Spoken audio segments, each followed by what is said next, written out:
Boom, and we're live. Kevin Lee. Yes, sir. This is about as fresh off of a fight as you can get, man. Yeah, right? just about. Touching down. Yeah, barely slept. Yeah, Straight right? here. It Yeah. must have been a crazy, first of all, like after a fight, you're probably so wired and like can't believe it's over, right? What is it like? It takes you a minute for it to hit you, really. I didn't sleep at all after the fight. I laid there for a little bit, mind kind of racing, didn't really settle down. I just ended up just getting up, getting some breakfast, and then right on the plane over here. Didn't sleep all on the plane. Came over here, 3 a.m. I've been up all morning. But what are you, like 25? Yeah, I can keep going. I keep going. Rockstar lifestyle, baby. I got to live it. 25, you can do that for like 2 days in a row before it really starts to settle in. Yeah, no, I'll be good for a minute. I mean, besides getting kicked in the head, I'm all good. Other than that. Dude, that was, first of all, it was a very, very, very impressive performance. I mean, Edson Barboza is no fucking joke and notoriously difficult to take down. Even Khabib struggled getting him down the early parts of the first round, but you got him down quick. Yeah, I think a lot of people underestimate that, especially how technical my wrestling can get. Mm-hmm. I just feel like Edson was really strong. He was probably the strongest guy that I've ever faced. Physically, his body is just it moved a little bit different, but technically I just had the aspect there, and when you add those two things up, I'm equally as strong. You know, I'm just gonna blow him out the water. Well, he's just a bundle of fast twitch muscle fiber, man, and that dude. I mean, people. They'll see the Khabib fight and they'll see this fight with you. They might not understand how good that guy really is. He's very, very good. He's a beast, and he's going to come back and he's going to knock some people out. For sure. He's only going to get better from here, I think. Yeah. It's the styles make the fights too. And me, I feel like I can fight any style. That was my number one goal when I got into this sport, just to be the most well-rounded, complete fighter that there is. And I feel like I can take advantage of like some of his things that he's not getting good at, but he's gonna get better at him. He's gonna be back. He's a beast. Well, that focus and that mindset of being well-rounded was very obvious in that fight. I was very impressed by the fact you fight just as good southpaw as you do orthodox. You switch up easily. I've only been going southpaw for maybe the past year and a half or so, and just kind of getting a feeler for it down. But I feel like that could be one of when you listen to a lot of the great fighters in the past, they talk about a right-handed southpaw. There's so many advantages that can be there, and it's just always great to be able to switch up and change timings, especially when you got a guy that's trying to time you like Edson. Because they say that they say that if you work on the opposite side, it actually makes the other side better. Yeah, it makes it a little bit easier when you switch back. Yeah, and I've noticed that. I mean, there's still some kinks and twists that I want to kind of get out of there. You see. I study a lot of people. I study a lot of the switch fighters, especially in MMA. Recently, I want to say about the last 2 years, guys have been doing it more often, but some guys do it better than others. I try and get the perfect mix, Well, some guys do it, but there's a twist, right? Like Wonder Boy does it, but when Wonder Boy does it, you know that the front leg is coming. Yeah. And then he can fight any style. I mean, he can fight left or right. But when he switches, when he goes right, you know that front leg side kick's coming, that front leg roundhouse kick is coming, and then when he stands orthodox, he's much more likely to throw a punch or, maybe even spin. He mixes it up, but he's limited maybe in the way he attacks. The blending of it, I think. Wonder Boy is one of those guys that his switches are like really you can see him coming. He makes them really pronounced. They're big switches, and the attacks that are coming. There's certain guys like T.J. Dillashaw who's great at mixing it up completely. Right. Where I feel like he doesn't sit down on his punches too much, or he gets in spots where he can get clipped in between those with your feet off the ground. So I try and find the happy medium between those two, switching up too much and being able to make those hard switches too. Well, TJ's really been doing that style for just like 3 or 4 years now since he's been with Bang. Maybe it was about, I want to say 3 years, 4 years. Yeah, probably something like that. It takes some time to get used to it, get used to the timing and everything. And that's one of the things with me. Like, I try and be the most consistent guy that there is out there. So the more consistently I'm getting in there, the more I'm seeing things coming. I'm reading the angles and getting a lot of different looks, a lot of different bodies being thrown at me. So all that adds up to experience, and it's only going to get better from there. Yeah, it's also one of those things. When you're 25 years old, you still are like realistically 5 years away from your athletic prime. Yeah, I keep that. I keep that in the back of my mind sometimes because you obviously don't want to overwork the body too much. You don't want to burn out, but I think it's just staying consistent and staying healthy. As long as I'm healthy through it, I got through that fight, no serious damages at all, and that's the most important thing, is just staying healthy when I'm young, and then tailing back when I'm starting to get more damages or more injuries. But I do a great job of keeping my body healthy, I think, more than anything. What do you like when you're in? I know Robert Follis was your coach for quite a long time, and we both miss him. I'm sure you were very close with him. He was such a great guy. Yeah. Was he the guy that, like, did he sort of map out your training program when you were in camp, or? I had we kind of structured it, or at least I try and structure it like a full team aspect. Rob was kind of like, I think of it like a race car. I'm the race car itself, but Rob was like the head driver. Rob is telling me where to go, what to do. Dewey was kind of like my horsepower. Cooper. Yeah, Dewey Cooper.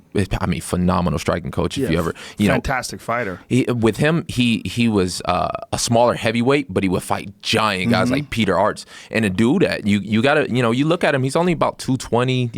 6'1", maybe. He's fighting 6'7", 300-pound guys. So he has to be extra technical in there, not rely on his speed and power. That's why I think he makes such a great coach, and he pushes me through it. But I had another guy I've been working with, Corey Goodwin, for the last 4 or 5 years since I've been out in Vegas. He's kind of like the mechanic. He keeps my body fresh and going. Is he your strength and conditioning guy? Yeah, but we call it that, but what we do is a lot different than strength and conditioning. It's not a lot of. I don't lift any weights. I don't. And when people see, I haven't touched a weight since college. Wow. The only time I did was when I went over and I started working with the UFC PI guys a little bit. They wanted me to touch weights, but it's just not a good fit for me. Are you doing? What are you doing? Plyometrics? Are you doing? He'd have to explain it to you more. That's his. That's what he does. He worked through Exos for a long time, so he took a lot of their physiology what is that? What'd you say? Exos. What's Exos? I think they just signed a deal with the UFC too. A lot of guys been going over, and they're a big strength and conditioning program. Oh, they got a big facility down in Arizona, but they used to be based out of Vegas. So he worked for them, where he gets a lot of his training philosophies and stuff from. But it's not any weightlifting. Is it calisthenics, chin-ups, a lot of calisthenics, push-ups? a lot of movement, we work a lot of the joints, especially, where he overextends my joints. He pushes them past the limit, and then we work out from there. So it's not very heavy lifting. It's maybe 15 pounds. What do you mean by pushing them past the limit? Like hyperextend it? Yeah, I mean, like he pulls it almost like you get an armbar? So one of the things we do is he takes a band and he stretches it out so it really pulls my shoulder. And I was telling you, I very rarely have shoulder problems, and I think a large reason he pulls it all the way out, kind of out the socket, and then we work it out from there. To build strength from those little muscles, which I feel like is that's the part where I get my true strength from. I do that, a lot of yoga, a lot of things that. Just all the strength comes from within me, not lifting weights or anything. How often are you doing yoga when you're in camp? 3 times a week. I've only been doing it for like 4 or 5 months since the Tony fight. It's been helping me out a lot. When I started doing it, guys were like, "Oh, what are you lifting or something?" I'm like, "Nah, just that shit's hard." I'm like, fucking just doing yoga. Like, isn't it crazy how hard it is? Like, yeah, it crazy. Sounds like you just fucking off. Like, yeah, I'm doing yoga. Oh, you lazy bitch. What are you doing? Stretching, touching your toes and shit. Maybe for like the first 2 months, like I'd be like ashamed to tell people. They're like, "Where you going?" Like, I'm going to this one class. We're gonna be lifting a lot of weights and we're gonna be grunting and shit. Eating like and shit. Nah, I'm in there with like the fucking housewives, and they killing me. It's crazy, right? They killing me. I've gotten good now though, but do you do hot yoga? Yeah. Hot yoga. I do a couple different, even the vinyasa a little bit. I try and dibble dabble, but I've only been doing it for a couple months now. Now, when you do, how do you structure your camp? Like in terms of like how much strength and conditioning you doing, how much skill work, how much? So it kind of depends on the opponent too. But generally I'm doing 3 times a week of some type of grappling, whether that's wrestling or no-gi. Then I only spar once a week at the end of the weeks. We pick our sparring partners that we choose. We fly guys in or guys that are in town because I'm in Vegas. All guys are always in and out. Right. But then I only do strength and conditioning maybe 2 times a week, not too much. Now, when you say you spar once a week and you bring guys in, are you sparring hard or do you spar more technical? No, you just I go hard. Going hard. When I'm in camp, maybe 4 or 5 good, but I go pretty hard, and it ruins me sometimes because I run out of sparring partners and guys don't want to show up and all this. But I ended up having to start paying guys. Just come on, man, give me some work here. Right. Yeah. We're trying to make some money. Do you think that that's the way to go? Like for longevity, there's the big debate, right? Whether or not you should spar skill-wise and then save it up for the fight, or whether you should just fucking go to war. I think you need that reaction time, you know, with a guy that's seriously throwing at you. Right. And I mean, we're not trying to hurt each other for sure. The sparring partners, 80%, maybe 70%, something like that. We go pretty hard up until you obviously can see that there's an injury or somebody's hurt, or you know, you back down. And even on like some of my takedowns, I back down. Obviously. I'm not trying to knock the guy out, but I am trying to give him some good work, and I hope he does the same in return. But we pick smart guys that'll do it. That's what it's about at that level. When you got 2 very high-level guys going against each other, we can go hard and not injure. Right. If I'm going with like a new guy, or you know, it's a newer team, like I don't even try to Someone's fuck around trying to make with a name off you. Yeah, I don't fuck around with it. Yeah. There's a lot of that, man. It's too much. Yeah, I remember I ran into Vitor once, and his hand was in a cast, and he hadn't had a fight in a while. I said, "What happened?" He said, "Some new guy came into the gym, and he's sparring with this new guy, and this new guy's trying to kill him, and he broke his hand on this dude's forehead." And I was thinking, "You're Vitor Belfort." I mean, and this is Vitor, like, I want to say like 8-9 years ago. I was like, man, like that's crazy. But that's the kind of shit that happens, right? And guys are very tough in the gym. I mean, especially some of the new dudes. Like, they tougher than you think they would be. They're coming up, they're 16 and they're tough. Yeah. They're coming out with you know, new I think each generation has a new style too that you don't get used to. And if it, you know, if them boys will catch you, they'd be hungrier than you. Well, you're seeing all these new guys that are coming up that can do everything. You know, they have like Taekwondo skills. They got Muay Thai. They can wrestle. They do flying arm bars and shit. There's just kids are, because MMA is such a part of like the zeitgeist now, and everybody understands it. And kids know if you want to be a really tough fighter, it's not about boxing. It's about MMA. And so you're getting these wild-ass kids at a really young age practicing this shit on each other, learning it, going to gyms when they're 9, 10 years old. By the time they're in high school, they're killers. Yeah, I mean, and we have so many of them that come through Vegas especially. Sure. And I think that's my favorite part about living there is the training partners. And like you said, the new kids. I try and, even though I'm only 25, I'm trying to see what they doing that's coming up next. That's smart. Because they're going to come with something that you ain't seen before. And there's some out there. Like even my younger brother's just getting started in his MMA career. He's only got 5 pro fights now, 8 in total. So not that many fights, but some of the things that he do, I'm like, you know, let me learn from you a little bit. Right. Well, the Barboza fight, you got clipped. Was it third round? The beginning of the third round, you got clipped with that wheel kick. Yeah. That recovery was amazing, though, man. That's an amazing recovery. I mean, Barboza puts people out with that shit, and your legs completely gave out. But man, that's a weird moment, right? Where like anything, if he wasn't near you, right, where you could grab a hold of him and take him down, if he just stepped back a little bit, you know, interesting, right? Yeah. I mean, I was still there. You know, I never went away. And I think a lot of, even the way I moved, when somebody showed me that video after, I cracked up. I was dying laughing, because when I'm in there, I don't know what happened, you know. I see the video and I see my legs just go. Did you see the remix that Sony did with the music? There's a couple of them, bro. They pretty good, though. I've been laughing along to them all morning. Well, because you won. It's funny. It's funny while I laugh. It's funny, yeah. But I think a lot of what I was, my focus going into this one was really on my footwork, my balance, you know, doing yoga. I've been dancing too a little bit. What kind of dancing?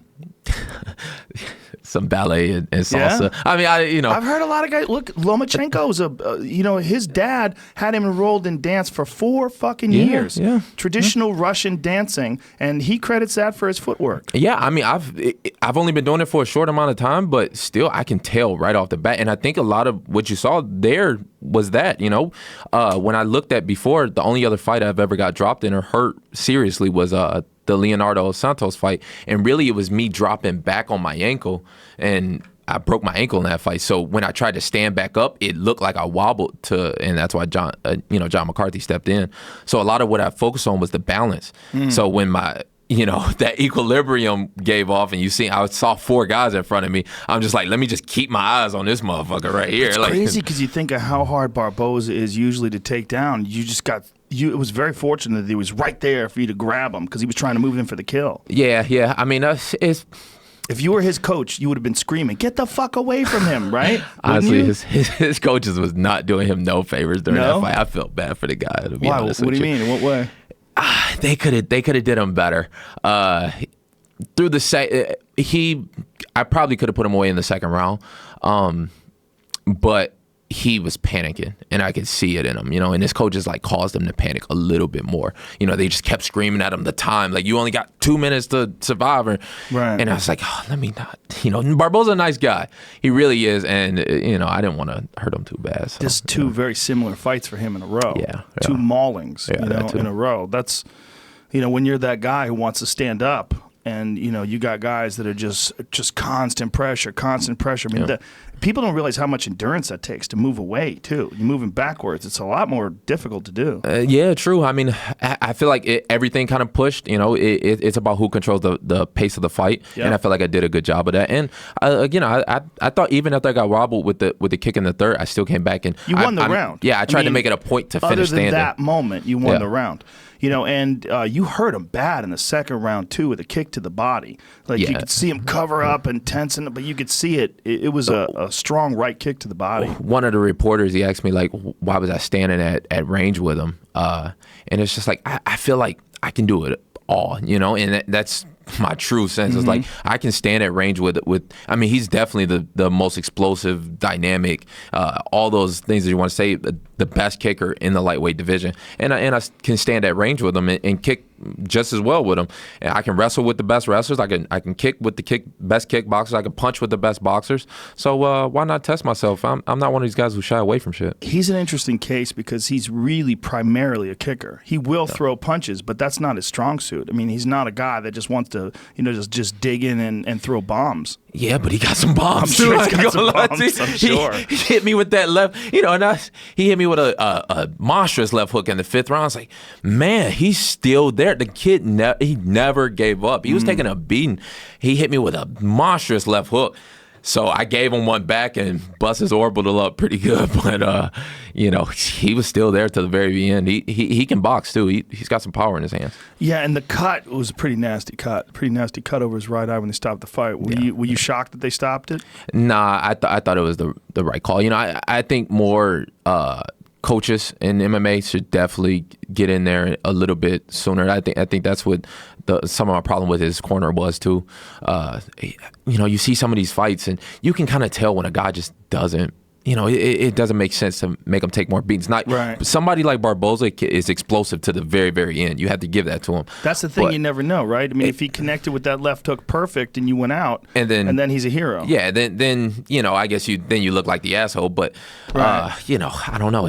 It's a thin line to cross. Yeah, it's a tough decision. You don't want to be there when your guy's getting beaten up like that, and you have to make that call. Yeah, and I mean, maybe I'm just speaking from because I'm not a coach yet. Maybe my stance will change when I am a coach, but or if I ever coach, but we'll see. Yeah, it's different with. I mean, the same thing with referees, and Keith Peterson did a great job in that fight. He's a guy that doesn't get enough credit. Yeah, there's a few Herb Dean, I think, because John McCarthy's retired, I think he's the gold standard. Josh Rosenthal. There's a bunch of really good guys, but that's a tough call to decide when to stop. I think even Yamasaki, Yamasaki takes a lot of bullshit, especially from Dana. Don't like him at all. He hate that motherfucker. But he does a great job in there. Even that fight where he let the girl take a lot of punches, a lot of damage, she was still moving. She was still showing that she was in the fight. I think you got to put that on her coaches and her trainers. They know that if she's really in there or not. Yeah. Some guys are just too tough for their own good, like Barboza. Well, she was fighting Valentina Shevchenko. She just shouldn't have been in there. She just shouldn't have been in there. It was her first UFC fight, and she's fighting a woman who's just a straight-up assassin. Yeah, and it can't be on the ref. You can't put it on the ref to know that, Yeah. Or to make that call. The ref has to be completely, not objective at all. I think it's got to put it on the coaches. They should know. Yeah. What weight do you walk around at? About one. If I'm completely just kind of like bullshitting, doing whatever, I've gotten to as high as like 195. Now, when you're in training, like when you get, like say you're 4 weeks out, where you at? 85 usually. 185? Yeah, 85. So you're cutting a lot of weight, man. Yeah. I mean, that's... Do you see yourself ever moving to 70 or? No, not 70 necessarily. Just because those guys there, at that point you're talking about a frame issue. Right. You know, you got guys that are like 6'1", and you know they're just... It's a different body style. You know, I train with a lot of them high level welterweights too. You know, it's a different body style. I'm more suited for 155. It's just, some of the things that I got to play around with, I think will keep happening in the upcoming months. I didn't project that I would fight again until July or so. So a lot of the things that I was doing diet wise was kind of getting to that, and they approached me with this Barboza fight maybe like 8 weeks earlier than that. So I just had to do what I had to do. So is it a matter of just you didn't taper off quick enough, or you just came in too heavy before you started? You know, it was just the timing wise. You know, you missed it by 1 pound. Yeah. It's something on that timing that I've really got to figure out, and that was the biggest problem with the Tony Ferguson fight. You know, I can break it down for you. So usually, you know, I'm normally about 185. Through 6 weeks of diet, I can usually diet down to about 76, 77. Like, that's where I'm optimal. And then from there, I start the water cut. So the week of the fight, the Tuesday, I'm 76. You know, I saved that all the way until, you know, I overload my body with water and, you know, flush out some of the sodium and the carbs and all that. I saved the rest of that up until the day before, and I try and cut as much as I can because I want to spend as little time dehydrated as possible. And I think that's some of the problem with having these early morning weigh-ins is the timing issue of it. Because you wake up and then you have to start from the time you wake up, rather than if it's at 4 o'clock in the afternoon like it used to be, you'd be able to do it all throughout the day. Yeah, I can cut more, you know, reasonably through the morning. You know, so you can wake feel up like if you had more time, you would have been able to make it? Oh, yeah, absolutely, 100%. Yeah, my so it's body just a was, time thing. I got confused when they were doing this early morning weigh-ins. I thought you had like from 8 a.m. to 4 o'clock to make it. That's what I thought. Yeah. I thought if you weigh in early, go ahead, weigh in early, but they gave you the time. Yeah, I mean, I'm not really... I don't really know the solution either. You know, I don't think nobody really knows the solution to that problem, the time frame, because you are seeing a lot of guys miss weight because of that, and I think that's one of the biggest problems. Not only that, but guys are going to sleep completely dehydrated and sleeping through the night 20 pounds dehydrated. That's a lot of water coming from your blood. Your blood gets thicker, your heart rate slows down when you sleep. I mean, you know, I try my best not to spend as much time dehydrated as possible. Right. Yeah. So it's just a timing issue on that last one especially. When you see guys like Dos Anjos that just can't do it anymore, and he goes up to 70 and he looks better than ever, what do you think about that? It's always an option for me. It would be an option now. Like I would entertain the right fight at it for sure. It's just right now at the state of it is, you know, they're doing this bullshit interim title, and you know Tyron's sitting right there, and it's a lot of movement. It's not a lot of movement at the top right now. So 155, just more fights interest me. It's bigger challenges. I think the guys are honestly better at 155, 170. Maybe in the future, but you know, it's got to be the right type of fight or something. Yeah, there's so many good fighters now. You go all across the board. I mean, pretty much every weight class is strong now. But yeah, I agree. I think 55 is probably the strongest weight class right now. Yeah, and it's so strong that you can make a 165 pound. I mean, I really don't see what the holdup is on it. Do a 65, do a 75. I agree. Because we have so many guys that can bounce between those, and you'll have a whole new top 15, a whole new champion, and they'll be just as strong as any other 2 weight classes next to it. I couldn't agree more. I think it's very important that we spread it out better. I think 10 pounds is reasonable. Yeah. You know, I mean, the way boxing has it, they have a 54 and then they have a 60. That seems a little ridiculous. Yeah, 47 and then they have a 54. I think you'd be better off with 10. Just a straight up 10 pounds, that's reasonable. But when you go from like 85 to 205, that shit's crazy. That's some big boys. That's some big boys. That's a big gap. Some of them, even 55 to 70, because most guys, you know, like a normal size guy is about my size, 185, 190 pounds. That puts you in that middle. You know, you got guys like me with a lot of muscle where I'm not going to lose a lot of fat in between. You know, even for this one, I was 177, but I was 4.5% body fat. You know, I couldn't really lean. You can't get too much more lean than that. You were 4.5% body fat when you weighed in?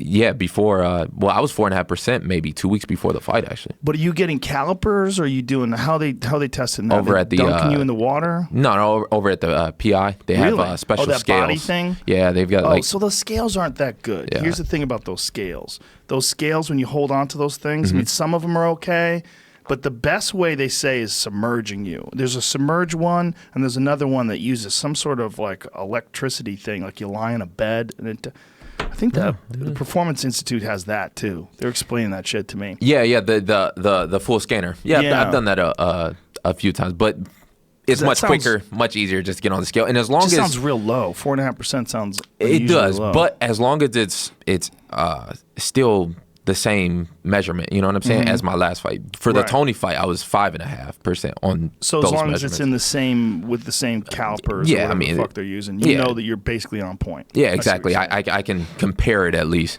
But again, I can't get that much leaner. You know, it's mostly just going to come out water. If they add a 65, then you know I've got 10 more pounds of water that I don't have to cut out. It would be fucking ridiculous. How frustrating was it for you going into that Tony Ferguson fight with that staph infection? Because that was a serious fight. I didn't notice it at the weigh-ins, but then the moment you walked into the cage, it was funny, man, because they were telling DC don't talk about it. Because I was going, that's staph. That is fucking staph. And then they said to DC, don't talk about it. He goes, yup, that looks like staph to me.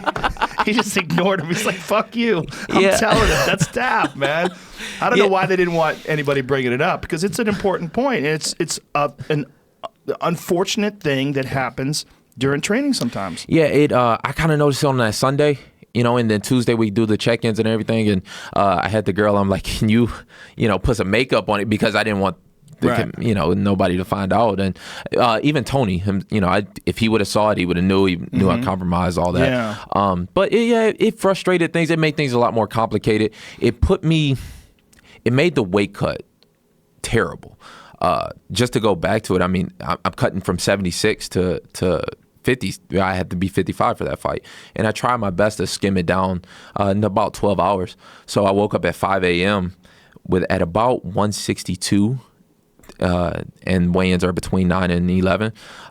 And from 5 a.m. till 8 a.m., I had only cut 1 pound. Compared to in other cuts that have gone really well, I would normally cut about 4 or 5 pounds in that time. But because I just was feeling good and I wasn't worried about it, and I was using the same temperature of water, I was using the same everything, but the staph made my body hold on to the water. So when I went down and checked and saw that I was still like 5 pounds up with like 2 hours to go, they started like throwing boiling hot water on me to get to get my body, to get me sweating to get it off. It was brutal. Yeah, that's for someone who doesn't. Never experienced staph. Explain what it does to your body. Yeah, how it makes you feel. The next day, I felt so tired. I never felt as tired in my life, and I felt so tired to the point where I tried to counteract it by getting myself as pumped as I can. And you normally get there 2 hours before the fight. When I walked into the arena that night, 2 hours before, I was in a sweat. My body was like full of adrenaline. So you weren't taking any medication? You weren't going on antibiotics? You figured? Did you have to decide whether you should take antibiotics, and then that compromises your endurance for sure, or just let your body fight it off? I had it before, so I had been on the antibiotics, and they just make me feel terrible. If you've ever been through it, I mean, it's a terrible feeling. So I just was like, you know what? I think I can just push through it. And I'm young, and I was like, you know what? Fuck it. Like, let's just go. Like, did you try any natural remedies, like tea tree oil or anything like that? It wasn't a whole lot I could take because I also got to cut the weight still. Right. But there's some topical stuff that. One of the things they say that works really well topical, believe it or not, is minced garlic. Really? Garlic apparently has a tremendous effect on staph infections. I was swallowing whole cloves of ginger. I remember I would take ginger, I would chop it up, and I would swallow it to see if that would do something. But it's hard. Yeah, it's hard. There's a garlic has some real strong antibacterial properties. And one of the people that I've had on the podcast many times, Dr. Rhonda Patrick, said she had dealt with some persistent staph infection. And she had like a hole in her skin, and what she did was she took garlic and packed it into that hole, and fucking killed it. I mean, genius! I wish I would have known that before. Yeah. I just kind of fought through it. I was like, "Fuck it, I'm just going."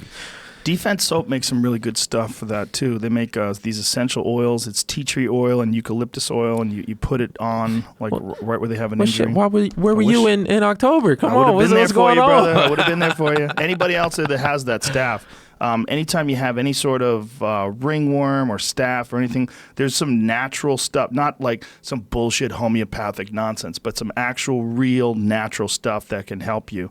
And Defense Soap specializes in that because Guy Sacco, the guy who owns the company, he is coaches wrestling and deals with kids that always have ringworm and staph infections. So he came out with these soaps, these natural soaps that are just designed for grapplers. That's why it's called Defense Soap. No. And then I'll have them send you some. Yeah. And then the essential oils and balms and stuff like ointments for scratches and shit like that so they don't get infected.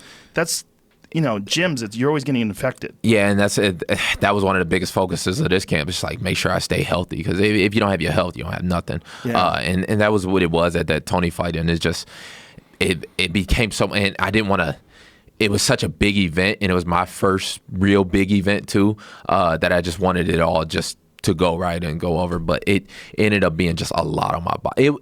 The staph originally, I think it came from mental stress. It was so many stresses going on. You really pressure. You look at the three biggest stressors. I was going through a divorce and I just moved into a house. You look at those in a normal day-to-day life, those are like the two biggest stressors you can have. Then to add on fighting for a world title in 6 weeks. So I'm just like, let's fucking go. Like, I'm like, I wasn't expecting to. I was thinking maybe they was gonna give me Tony, but maybe in December in Detroit or something like that. But it was like 6 weeks. I was like, all right, well, fuck, let's do it. That's right. They were thinking about doing you in Detroit, right? That was the talk, and you were requesting a big fight in Detroit. Yeah. That's where all my every year I kind of plan out my year, and I got my vision in my head. I got to call them audibles in there. That was one of them. But yeah, it ended up putting a little bit too much stress on me all at once, and I took on a lot for that one. But you did. But I'll tell you what, man. When you took him down and mounted him in the first round, I was like, holy shit, because I know how good Tony is on the ground. It's interesting because you look at someone when they fight, and this is one of the things that I've been saying about Khabib. It's because it's so hard because he's doing what people do, right? He's taking people down, he's mounting them, grounding, pounding them, but he's doing it to people that other people can't do it to, and he's doing it in a way that it's like, wow, how good is this motherfucker? Like when he was mauling Michael Johnson, I was like, how fucking good is he? Because this is crazy. Like he's, in that moment, several levels better than anybody Michael had fought before on the ground. And when I'm seeing you, first of all, see the Chiesa fight, and right to this day, I'm like, Jesus fucking Christ, just let him go out. Let him go out, and we would have known. But that minor controversy from that moment, you got a fully locked-in rear naked choke, and he's still conscious. Let him go out. If he doesn't want to tap, let him go out. He was going limp. He was maybe, limp. But let him go out. But the defense isn't. You can't.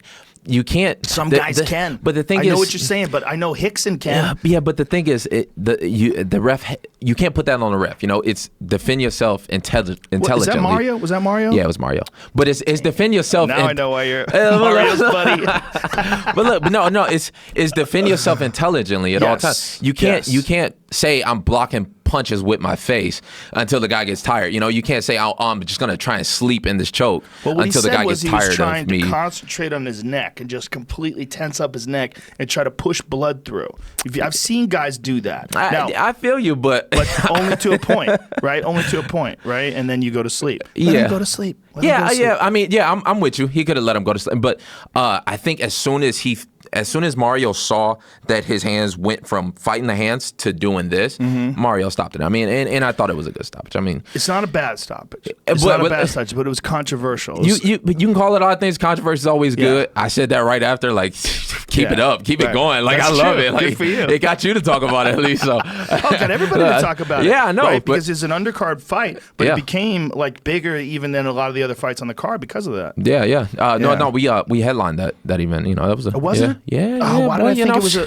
I thought that was on a pay-per-view. That's right. Yeah, you're right. I'm sorry. I was doing my thing out there with that one. Now that fight was really like a top contender fight. I mean, Chiesa had been on a roll. He's very strong on the ground. ground, which is one of the reasons why it was so impressive that you took his back and choked him like that. Yeah, I mean, I think I have a different style than a lot of people can see. You know, you go back to Khabib and all this, like his style it's good. It's obviously very good, but I can see a lot of holes in it. And I saw those holes many years ago. I've been calling out Khabib for years. I've been wanting to fight him just because people got those questions. I got those questions too. So I'm like, let's see what this motherfucker got. Like, because I see it. I see them holes. You know, I don't really focus on too much of the good. I'm like, I can. What holes? I got that boy number. I'm telling you, Joe. What are the holes? What do you see? You know, even on some of his on a lot of his takedowns, he misses a lot of them. You know, he's very square. He kind of just bum rushes. You know, people were talking about the Barboza fight before, and they're like, "Are you looking at that fighter and you're going to try and build off that one?" I'm like, "Yeah, I mean, he did okay. The fight was good. He beat the hell out of Barboza, but I saw the holes in it. You know, he's just running square forward at him. You know, he got hit with a lot of shots. It's terrifying for people on the outside watching him because the way he just came forward on Barboza was like he was indestructible. Yeah, like I mean, it didn't matter. I'm just going to get you. It's just a matter of time. Keep throwing your kicks. I'm going to get you. I'm going to get you. Ooh, I got you. You got those guys, but the body gives up. You know, you get Justin Gaethje is the same way. The body will give up. And midway, you can't keep putting your body on the line like that. I mean, if he wants to run at me square like that, that's I'm getting paid. I'm getting paid. I'm sorry. I love Gaethje. I love watching him fight, but part of me is like, Jesus, man, just if he mixed what he can do, because he's one of the very best at leg kicks and close, that dude would be in the middle of a combination, like chest to chest with you, and then somehow or another, he whips a leg kick straight down on your leg. I mean, he's nasty with that. He's got a couple things that he does real good. You know, I've been studying Gaethje too. He's just hard headed than him. He don't care. He just will take it. Yeah, he'll just take it and just walk right into it. But it seems like when you look at all the skills that he has, like that would be better represented with some movement and some footwork and some other things. Yeah, especially with a guy like Trevor Whitman in his corner. You know, Trevor's a great coach. Right. Look what he did to Rose. I mean, yeah, I think their styles are very opposite. You know, he should probably listen to him a little bit more. Like this is even one of the things with me and Robert Follis. You know, I had been with Robert. Robert was the pretty much the only reason why I moved to Vegas, because there's a weird bond between a fighter and a coach, you know, and he just got me more than any other coach before or since will, you know. We were very different, but he just understood me as an athlete a little bit more. And even some of the things that he would tell me, I wouldn't listen to it. Like he'd be like, you know, he'd try and tell me to stay smart and, you know, not brawl. Because at the end of the day, Joe, I'm like, fuck this. I'm gonna fight. You know, I'm gonna bite down on my mouthpiece. He tried to get me to be smarter.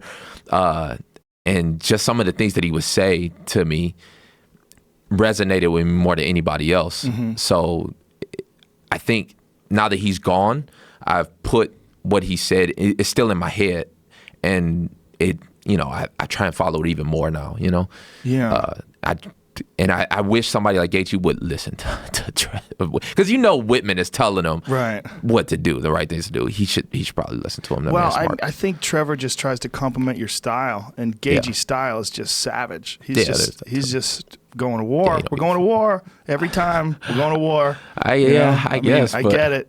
Yeah, but you know, I fun think to watch. I think you learn from learning from somebody else. You know, I think everybody has what they do. That's like I said, I try and create a strong team around me where everybody has what they do, and I'm just gonna try and listen to them. You know, and even more so now. Now that I understand that a little bit more as I'm getting older and, you know, going through life too, with it.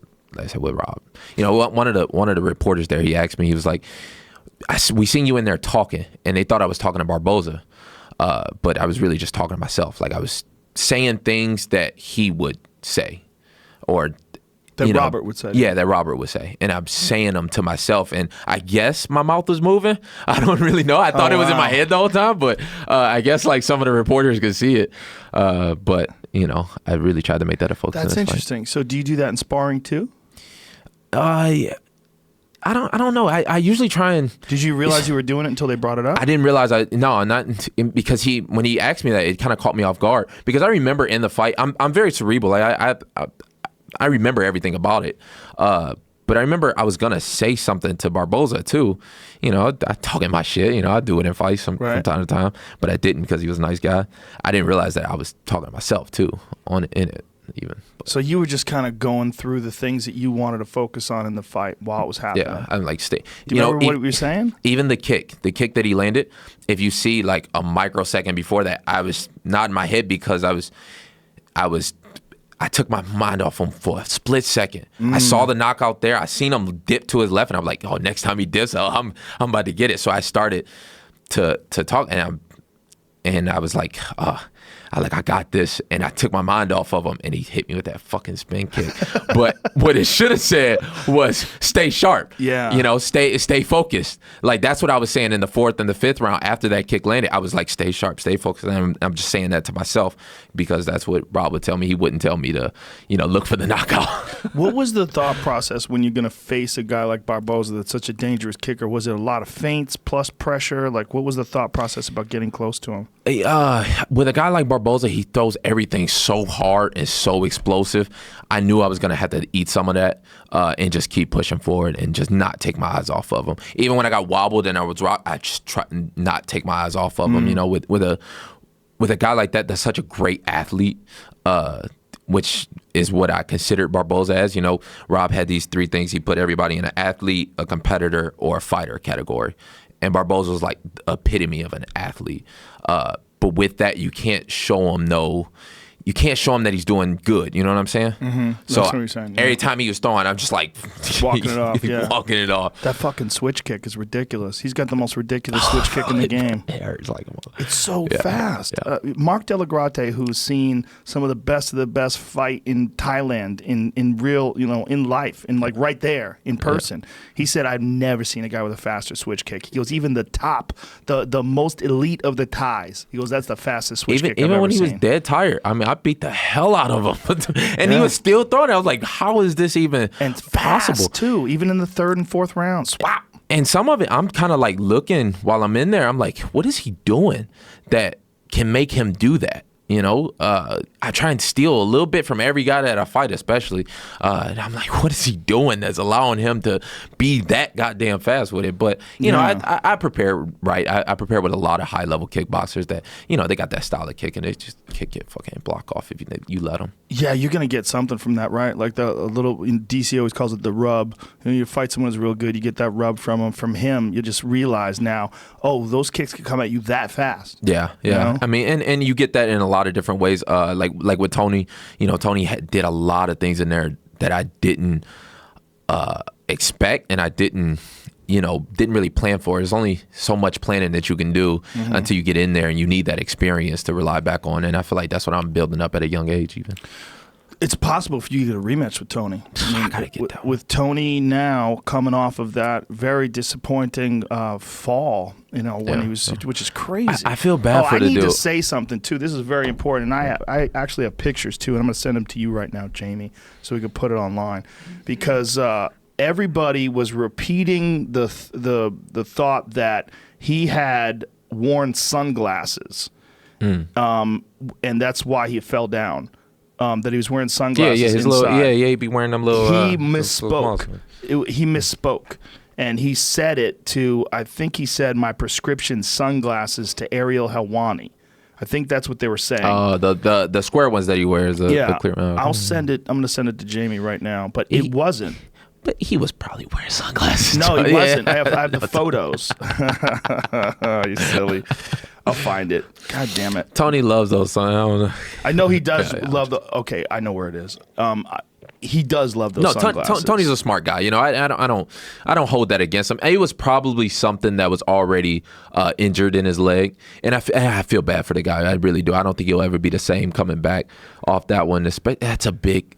I hear he detached it. Detached it from the bone. Yeah. I mean, that's huge, especially at 34 to try and come back off that. It's going to, and it kind of sucks for me too, because I think I fought the best Tony Ferguson that you're going to see, period, really. You think so? Because it was before that injury? Yeah, I don't think he's going to be the same again after it. And he'll come back and he'll still beat great guys. He's still going to do very good, but, I don't think it'll be the same. And, Damn it. I got this photo in here somewhere. I'm going to find it. I can't find it. I'll send it to you later. But in the photo, he's wearing glasses. He's not wearing prescription sunglasses. He misspoke and said prescription sunglasses. That's why Dana told me. Dana's ruthless. Dana goes, everybody who wears sunglasses inside should have that happen to them. And this is after this huge fight fell apart. This is what Dana said. Yeah, I mean, he's probably about right too, to be honest. Funny, man.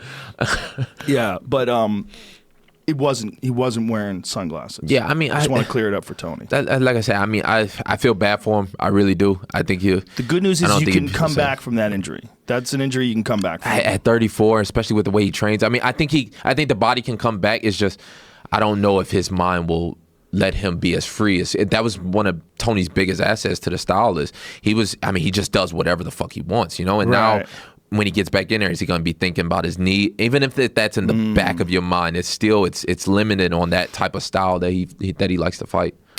Maybe you're just fucking with his head right now. Maybe you planting some seeds, Kevin Lee.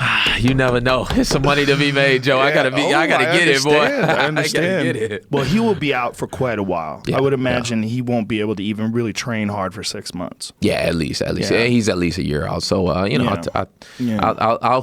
like I said, I mean, when I look at that. And I see that fight and just, how much different shit could be now, had I went into that fight healthy, especially, I think the entire division would look different. But I'm going to correct all that in a little bit. Let me get my hands on Khabib first. It's interesting. I mean, you're in the running now for sure. And before this fight, I think you were a slight underdog in the Barboza fight. Yeah, probably. But after that domination, I mean, you for sure moved up and you're in the running now 100%. So you got Poirier, who just looked real good against Gaethje and won that fight after getting his legs chewed up. And then you've got, Poirier, of course, was knocked out by Michael Johnson. And then you've got you coming off of the loss to Tony, stormed the gates with this fight. And then you've got Eddie Alvarez, who looked great against Justin Gaethje. It's very hot. Yeah. And then Conor is going to jail? What the fuck's happening with Conor? Who knows what's happening? I think that's the X factor is what's happening with Conor. Yeah. I mean, Dustin's out there, but I just don't see no. I'm speaking as it from a fan, I just don't see no upsides to that, I mean, to you fighting him? No, to him and Khabib. I mean, they can make it happen, right. and Khabib will go out there and he'll smoke him. I mean, let's just be real here, but I just don't see many fans getting behind that just from what does Dustin bring to the table that Khabib ain't already seen too. Well, this is the big fight right now. I mean, just being completely honest, the big fight right now is Khabib and Conor 100%. In Russia. That's the big fight. 100%. That's the big fight. Or even Madison Square Garden. I mean, they can make that happen. I don't think New York is ever letting that motherfucker fight there again. I just don't think they're going to do that. They don't play games, man. That athletic commission's a different commission, and they're new to MMA, and that was embarrassing for them. I mean, him throwing the fucking dolly and the fact that they let them get in there with all his boys, and the whole thing was just so thuggish. And didn't the thing in Bellator happen in, was that in New York or New Jersey? What thing happened in Bellator? Where he went over and slapped Goddard and all that. And, called was a bunch that of people. Bellator? Yeah, he called people bitches and hoes. And where was that? I want to say that was in Ireland or England. Was it in Ireland? I think it was in England. I want to say it was in London. Wasn't that the Bellator London card? I don't know. I don't know. But that Goddard thing was crazy. Yeah. I felt like that happened on the East Coast too. But I mean, but that was one. Either way, this is two. It's like he just keeps fucking up with this kind of stuff, and no one's saying get rid of him. He's worth so much money. It's really fascinating. What I was saying is, imagine if Ray Borg and him switched sides. If Ray Borg showed up with all his boys and was screaming and yelling and threw a dolly at the window. It's done deal. It's done deal forever. It's done deal. Forever. Oh, yeah. Think about Paul Daly. Paul Daly must be at home going, motherfucker. Hey, look, it's certain things. Dana White. It's certain things that we just can't do, Paul. I'm sorry. Well, until you get to that stratosphere, that Conor McGregor, it's like there's so much money to be made. That's the problem. It's like the rules get bent. All Paul Daly did was throw a punch as he at was Josh Koscheck after it didn't even connect. Yeah, that could have been sorted out. Yeah, and you even had guys like Will Brooks kind of got the hammer put down on him, didn't he? After he got knocked out and then pushed the ref. I think was that Will Brooks? Was that Will? I'm sorry, I don't know. Was it? I don't know. You're looking at me funny. I don't know. Was it real? I'm thinking you're right. It was somebody, you know, he got knocked out and then pushed the ref right after. And it's like, they put a lot on. Oh, no, it wasn't Will Brooks. I'm sorry. It was, God, 170-pounder. I know who you're talking about. Damn. God damn it. Who was that? God, this is going to kill me. Sorry. Yeah. But I know, we'll figure it out. You know, and they held him against him, and he was concussed. You know, you didn't know. You barely know where you at after that. Jason High. That's what it was. Yeah. See, a great fighter, too. He's a very good fighter. Yeah. And what people don't understand is that once you get knocked out and then you come back, you really don't know what happened. You're really out of it. Yeah. Who knocked him out? Who stopped him? It was Dos Anjos, right? It was it was Dos Anjos. That was Dos Anjos' welterweight debut, right? No, it was at 55 still. 55 still, yeah. But again, he was a great fighter. I mean, it's just certain things that we just can't do, Joe. Oh, we meaning people of color. Is that what you're saying? Yeah. Well, I mean, look, I don't want to say it that way. Floyd Mayweather could do it, though? No, Floyd can do it. I just think it's people with that. There's a level to the game where you're so valuable. Yeah. That you like if Conor McGregor does a pay-per-view fight, especially if they do, you heard all that crazy nonsense they were going to do with McGregor, like no shoes, you can clinch but no kicks, no takedowns, no submit. If they ever did that, they're just printing money. They're printing money. I mean, 100%. But it's so hard for them to not take that money. But I mean, and I don't hold that against them. And I've always said that about the UFC. The UFC about the green, and I understand that. And this. That's kind of where I'm coming from, but you know, it's just consistency. Yeah, well, I think you just have to realize as a black man in America, really, like there's two ways to approach the situation. You either be the victim, or you can just say it is what it is. That's some circumstances, you know. Black people just don't support other black people the way the Irish support the Irish, the Russians support. I mean, I'm just being real with you. That's the reality is white people in America don't support white Americans the way the Irish support Conor. Nobody does. 100%. I mean, and it's an American thing. I mean, were you in Vegas when he was fighting? When he was fighting Mayweather, did you see the people that were in Mandalay Bay, which wasn't even where the fight was taking place? Yeah. The entire place was flooded with people singing together. When he fought Dustin Poirier at 178, they kept me up all. I was on the undercard of that fight. It kept me up all fucking night in the MGM. Yeah. They were running up and down the halls of the MGM. Like the security couldn't stop them. I mean, they're crazy. They're rabid. But that's what's gonna. I mean, obviously he had great performances on top of it for sure. But that definitely helps. You know what I mean? When your first fight in the UFC debut is in Boston, and they're going crazy for you like that. Yeah. You just don't see that much, and it's sad, really. You talk about Floyd Mayweather. Really, how Floyd got big like that is he had to go against the Mexicans, and you know he had to get them to really hate him in order to get big. Exactly. You know? Yeah. But that's also his style. Whereas Conor's style is very different because he knocks guys dead. It's a different style. You know, like remember when Tyson was in his prime? You knew no one was gonna beat him. It was just you were waiting to see the executions. Well, you were just a little boy at the time. Yeah. You probably weren't even born. Yeah. My pops was a huge what time Mike were you Tyson born? fan. 92. Yeah, see, Jesus Christ, you missed everything. Well, my pops was a huge Mike Tyson fan. I'm a huge boxing fan, so you know I go back and you were born in 92. That's hilarious. I'm a huge boxing fan. Yeah, just as old as the UFC actually. So that's crazy, right? Yeah, pretty much, look at that. right? It was a year after you were born. It started. Yeah, man, but the Tyson days, he was the biggest pay-per-view draw, but it was really just you were watching an execution. And there was also like people were thinking like, man, is this going to be worth it? How long is this one going to last? Like, but he had to be the villain a little bit, you know. And that's it sucks to say, it's just like every real big black fighter is usually the villain, you know, and that's the way Anthony that we kind of get over Joshua's it. not, but that's not American. He's British. It's different, you know. He's totally different, man. Yeah, he's totally loved different over there. Yeah, it's a totally different atmosphere, and I mean, it's. When was the last time we had a really loved African American fighter in America? I mean, they're out there. I mean, for sure, people love Sugar Roy Ray Jones. Leonard, People Roy Jones. People for love. sure. I mean, people love Muhammad Ali after you know. But even Roy Jones after took his some career, shit for being cocky. Well, for sure, you know, because he was so that's the culture. dominant.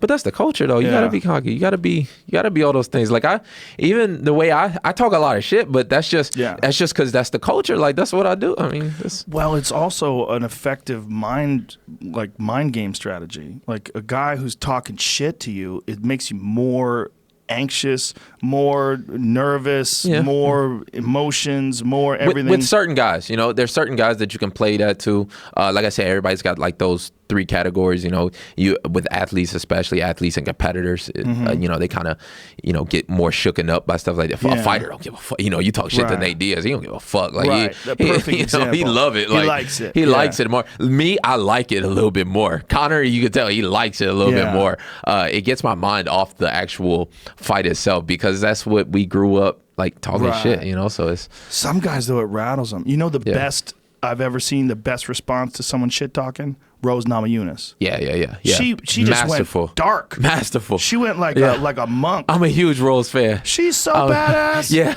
she's dope. She might be the best looking girl in the UFC, and she shaves her fucking head and never wears makeup. She doesn't give a fuck. Yeah. I mean, it's crazy. Yeah, and a phenomenal fighter. Phenomenal. Yeah, I mean. But just when she was standing in front of Joanna and she was citing the Lord's Prayer, gangster. Joanna's like, I'm the boogeyman, come to get you, I'm the boogeyman. And she's like, Our Father who art in heaven, hallowed be thy name. Just fucking most gangster shit you ever heard in your life. It's like crazy. A movie. Dude, she made me nervous. Yeah, she made me nervous I'm a when I was standing next to her. That's what the thing with, you know, people look at my style, even of the way I promote and all, and to talk fights and, you know, talk shit or whatever. But there's so many ways to do it. You know, there's so many ways to like entertain and have fun with it. You don't always have to be almost smack the shit out of your mama and all this. Right. And, you know, there's so many different ways. You can not say anything and it come off just as fucking gangster as you know, the dude that's screaming from across the room. But there is a pressure, right? Isn't there pressure on fighters to sell and hype fights, to talk a lot of shit? I mean, you see in Colby Covington taking it off the deep end. He goes so crazy, I don't even think they let him go to Brazil. Like, when I heard that he was going to fight Dos Anjos in Brazil, I was like, no, Colby! Yeah. I was thinking of reaching out and telling people, like, to call it, bring your own water, whatever you do. I mean, I guess he's doing his thing. He's still winning fights. Yeah, so sure. at the end of the day, Maya. That's what really matters is that he's winning fights. But, yeah, I mean, that He's got us talking about him. He's got us talking about him. Yeah, that too. You know? That too. But that style, I mean, is that should get played out. And you could just tell when it's forced is not good. You know what I mean? Well, he goes against people he doesn't have to. Like, he was talking some shit about John Jones. Yeah. Like, John Jones will smack you in your fucking face, and there's not much you're going to be able to do about it. One day you might be in front of him, and then what are you going to do? You know, I mean, just...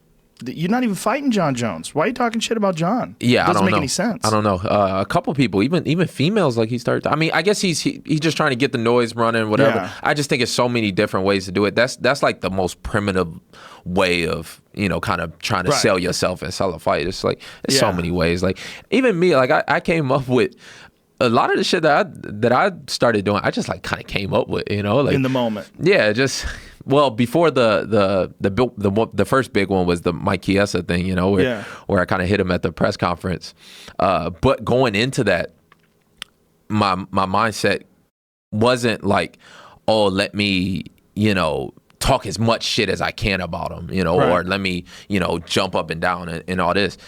You know, it just was, I did have that, I wanted to stand out. Right. Not necessarily that I want to entertain. I just was like, I'm on a stage. I'm sitting behind fucking John Jones and Daniel Cormier. Like I'm like a kid in a candy store, you know. Like, so I wanted to stand out as much as possible, you know. And do you feel like now that you've had a few of these big fights, right? The Chiesa fight was a high profile fight, and then of course the Tony fight was a very high profile, and then this last Barboza fight was a real big fight.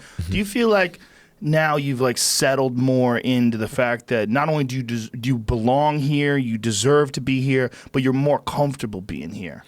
Yeah, there's that saying like the fake it till you make it, right? You know, like for real, like, and that's not a joke. When were you faking it? Like, when did you feel like you were faking? Well, obviously you were never really faking it because you were winning fights. I exaggerated, you know, like I exaggerated certain shit. Like I was having fun with it, but I was kind of learning on the job too, because like doing interviews and stuff like that, it takes some, it's hard to get to your level. Like you're very like, I listen to your show all the time, like I love it. Thank you. But you are like very good at it, you know, and it takes a long time to do that. I had to kind of learn on the job. So yeah, I would exaggerate a little bit too much here and there, but the fake it till you make it thing, like I think it's, a lot of people hear that and they like take it like negatively all the time. You know, I always heard that and I took it positive. You know, I read George St. Pierre's book and he talked about that a lot. He texted me 2 days before this fight with Barboza and he was talking about, you know,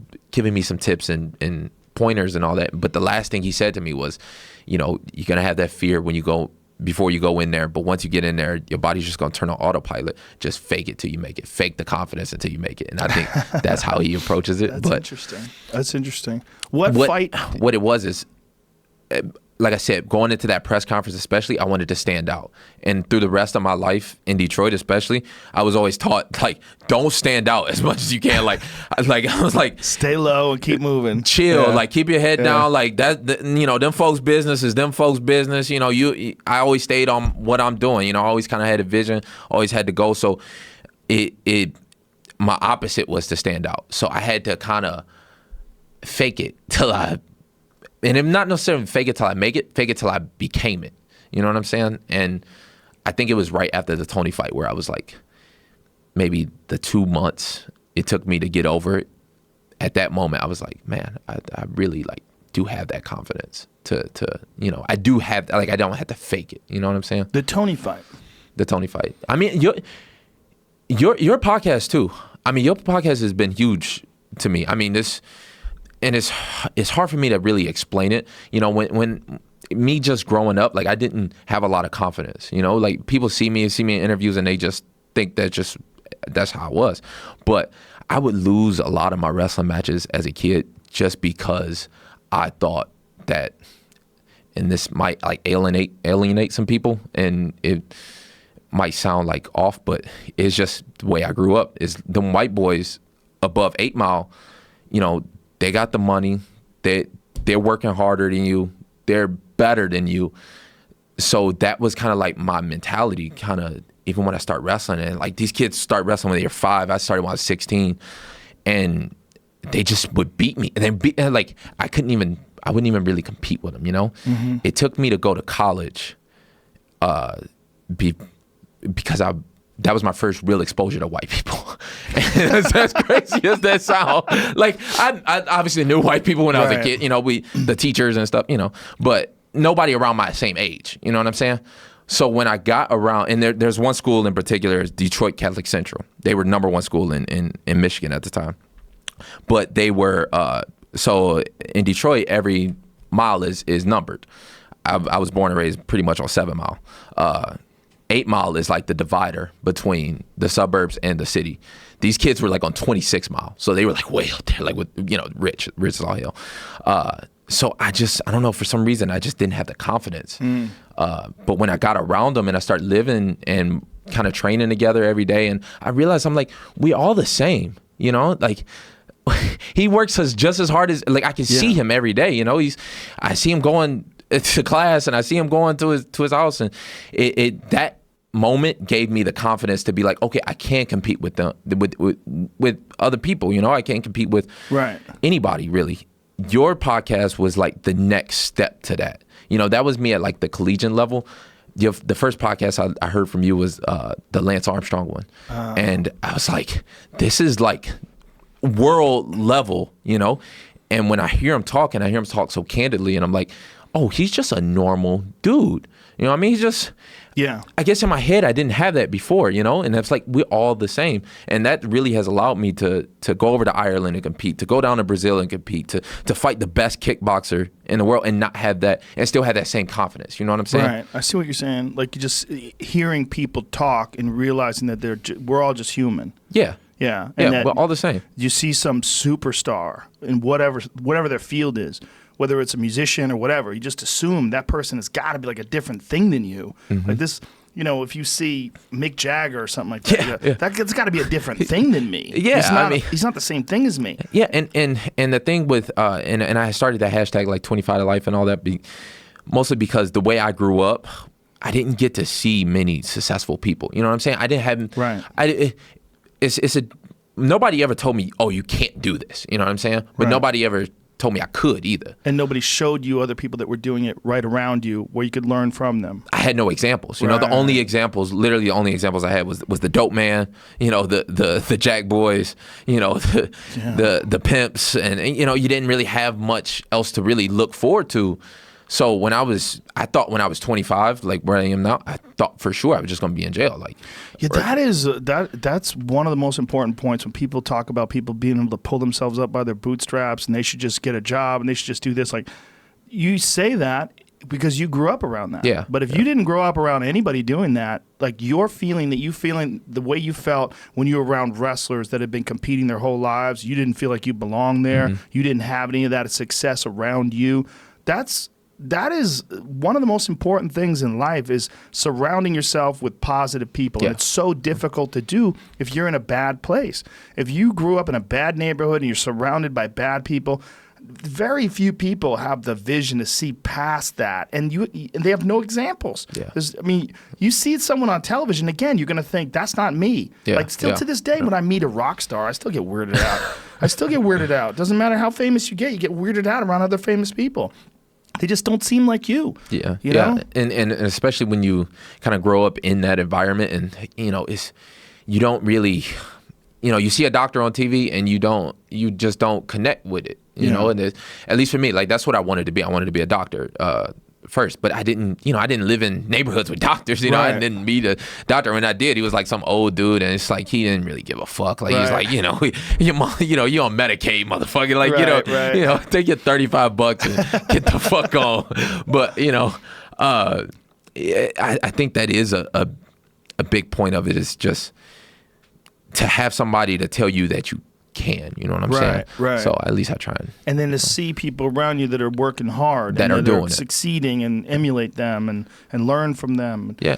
People, we don't exist in a vacuum. We exist in communities, and this is something that is very difficult for people to understand if they're in a good community. Yeah. If you're in a good community, or if you're in a bad community, it's difficult to understand too the value of a good community. 100%. And I think one of the biggest things is just that integration is like really important. Like, and I'm starting to see that the more I'm getting out and kind of seeing the world and seeing the way things run, and kind of comparing that to the way I grew up. And it's just like, there was so much, it just seems so segregated to me, which is a weird term to use in this day and age, you know, but it just did. Like literally I remember, because my mom, she did a good job of keeping us in good schools, you know. So our school was on 10 Mile, which was in the suburbs. I went to Southfield High. But I remember a couple of times, me and my brother, we would try and walk to the school. So you had to walk past through 8 Mile. And policemen had pulled over 3 or 4 times, picked us up in the car and took us back across and then dropped us off. It's like, you don't...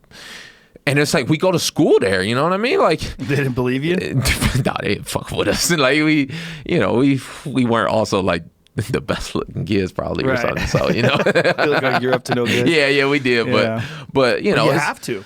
But I feel like that integration, it's just really, really important. And I'm starting to see that the more I'm getting out and learning the world is, you know, we all the same. Literally. We're all the same. All the same. Yeah. Like, and we vary for sure, but we're all just people, you know, and sometimes having all those advantages when you're young is a disadvantage, because the hungriest, most determined people are the people that had nothing at one point in their life, when they understand what nothing means. Yeah. And I mean, and I think I attribute that to a lot of my success, and that's what I always keep in the back of my head, you know. It's especially going through college, like it was such a rough, like, you know, like $20 a week I survived off of, and I was fighting full time. I was, you know, taking 15 credits. I was wrestling still at the same time, like, and I just was on the hustle. I was moving, super grind. Yeah, super grind, but on nothing. Like, you know, I had like a 1996 Thunderbird with like 300,000 miles, and I was burning that shit up like every day. But I keep that in the back of my head even now. Like I don't never get comfortable. I don't ever get content with it. I think about that with having kids, because I have young kids, and I think my kids have never known like that kind of financial struggle. Yeah. Like I think financial struggle in particular is something that just to this day I still think about being broke, and it just it motivates me. Like I'll never slack off because of that. I think if you haven't, but also like when you have kids, you don't want your kids to struggle. It's like that too. All my friends that are interesting all had fucked up lives. All of them. Everyone had, everything went crazy. Everyone was fucking abused, or someone was an asshole, or they're alcoholics or drug addicts in their family. Yeah. They're all the fun ones. Those are all my favorite people. And they use it as motivation to learn the world and learn things. And that's what I kind of did as a kid. I kind of took a look around when I was maybe 15. Was probably like the time that really clicked for me when I found MMA, and I kind of saw that this is what I want to do. That's when it kind of clicked. I was just like, I don't want to be around like the rest of these motherfuckers here. How did you get started? Where'd you find a good gym? So when I was 15, I saw George St. Pierre and BJ Penn. Was the first time I'd seen a fight, and there was no MMA gyms or anything like that. I just went out for the wrestling team at the high school because I was already there and all that. So I didn't start really getting into MMA until I came back from college, or 1 year from college, and I wanted to sign up for a jiu-jitsu tournament. And I never trained it or anything. I went and signed up for the jiu-jitsu tournament. And then the guy's like, oh, yeah, we do some fights on the jiu-jitsu tournament was Sunday. He was like, we do some fights on Saturday. And there's nobody for this guy. I was like, fight that motherfucker right now. Like, and I never trained before. I just wrestled. So I was like, yeah, please. It was like Tuesday. And How old were you? 18. Yeah. So and then I just showed up, no mouthpiece, I didn't know you needed a mouthpiece or cup or anything. Oh, you didn't have a cup? Yeah, the dude I fought was like 26, and I just went in. Well, they went to Walmart because as I'm getting ready to step into the octagon, I was like, where's your mouthpiece and cup? And I was like, what? Like, I preparing for a wrestling match, I guess. And they ran to Walmart and grabbed me one, and I beat the fuck out of the guy. That's so crazy. Did you have any striking at all? What I saw on TV. Oh my God! I didn't really have real crazy. training until I got into until I got over to. I mean, I trained hard with one of my coaches, Sean Desai. He was my first true coach in Michigan, and we trained hard. And he showed me a lot of things. He was a boxer, so he showed me a lot of things. But I didn't really have a real. I was still a full-time student when I got the call from the UFC. I got the call in like December, and finals. I got the call like finals week. And I was like, well, shit, let me go ahead and bust out these finals, and then, I'm done with this shit. And then the fight was like late January, I think, or so. Wow. So, yeah. So I was like a full-time student when I was taking 15 credits as a med student. So you really had only had like a couple of years of striking at that point. Yeah, if that, yeah. And a lot of wrestling and a lot of, I didn't really get it really good into striking until I got over to Vegas and worked with Dewey Cooper. That makes it even more impressive, man. That you've been able to make such a big leap in such a short amount of time. I mean, we're talking about like 7 years then. I mean, that's really crazy. Consistency. I think consistency is the key. Like I love this shit. Like I got the most fights in the lightweight division since my debut than anybody else, and it's just because I stay consistent. I keep my body healthy. I keep showing up, and the more you see things coming at you, the better it gets. That's definitely a factor, but I think it's also intelligence. The understanding of also like there's different kinds of intelligence too, and there's intelligence of like how to get good at things, and some people just. I don't know if it's a physical thing, if their body works better, or if it's just that they are able to see how someone does something and listen to instruction and then break it down and put it together. But I've seen it in little kids, man. When I used to teach little kids, there was little kids that weren't even like physically talented. It's not like they were gymnasts. They could do backflips and shit. They could do crazy shit with their body.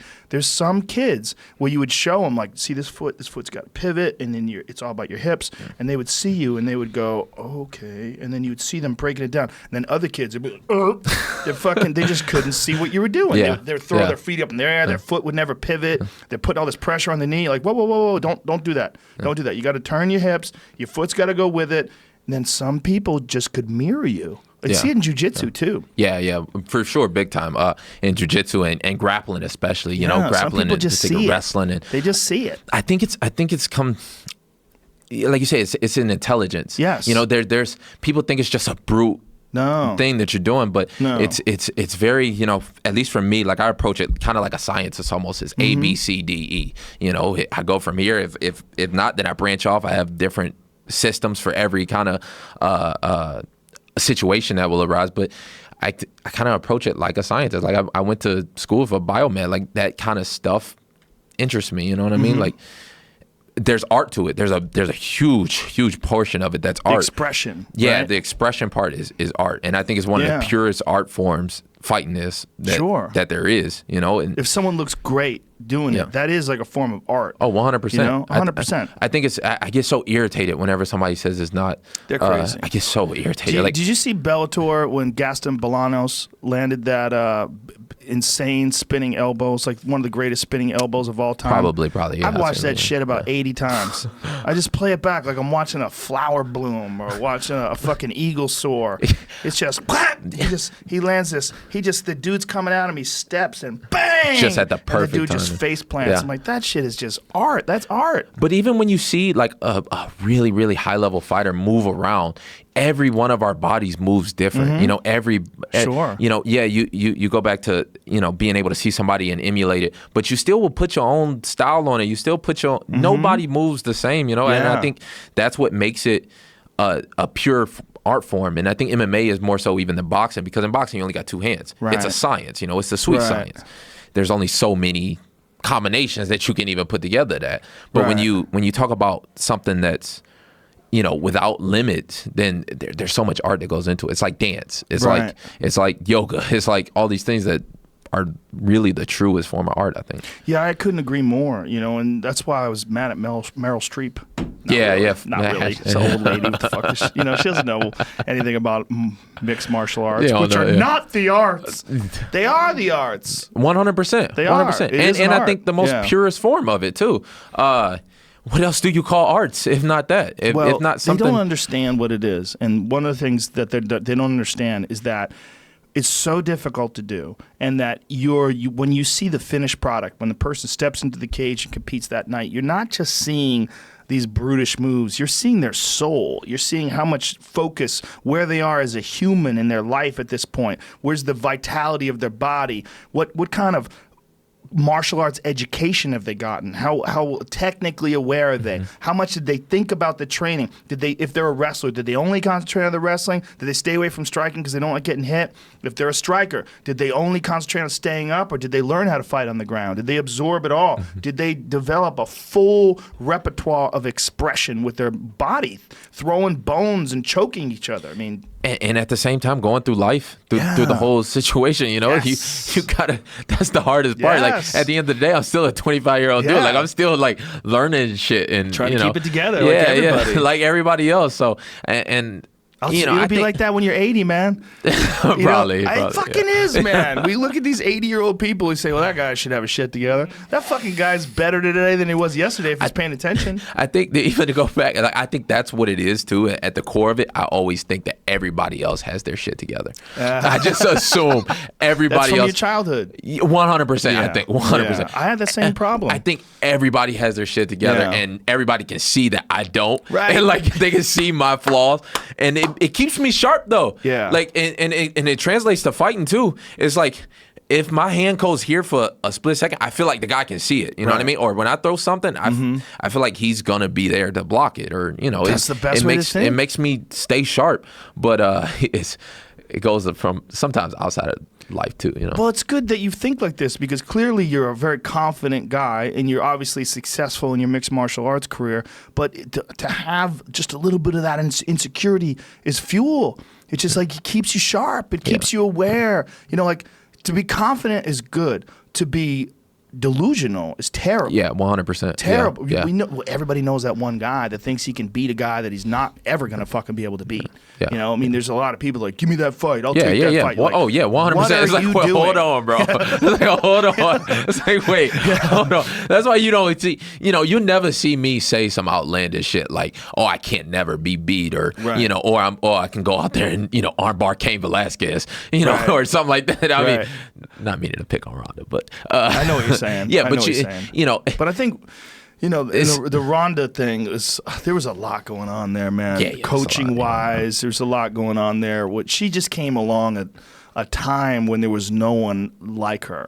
And she was a real Olympic caliber athlete, and her judo was at such a high level. No one could fuck with her. And she was throwing people around until someone could fuck with her, until she ran into someone like Holly Holm. And then we really saw the holes in the preparation, the distractions, the fact that she had, movie deals going on. They wanted her to do Roadhouse, and she's scripts and this and agent meetings and all the bullshit, man. It's like a fucking Hollywood. It was like a Hollywood script. Like, this is what happens to you, and this is how, like Rocky, when Rocky went soft. I mean, this is literally what happens. And then all of a sudden you got this badass Holly Holm sitting there ready to fucking head kick you into another dimension, and that's what happened. And like you said, I think most of it is just trying to stay aware and not get delusional about it, because it is very easy to kind of slip into that and fall into that, and sometimes shit will hit you, and that's what happened in my second fight that I lost to Leonardo Santos.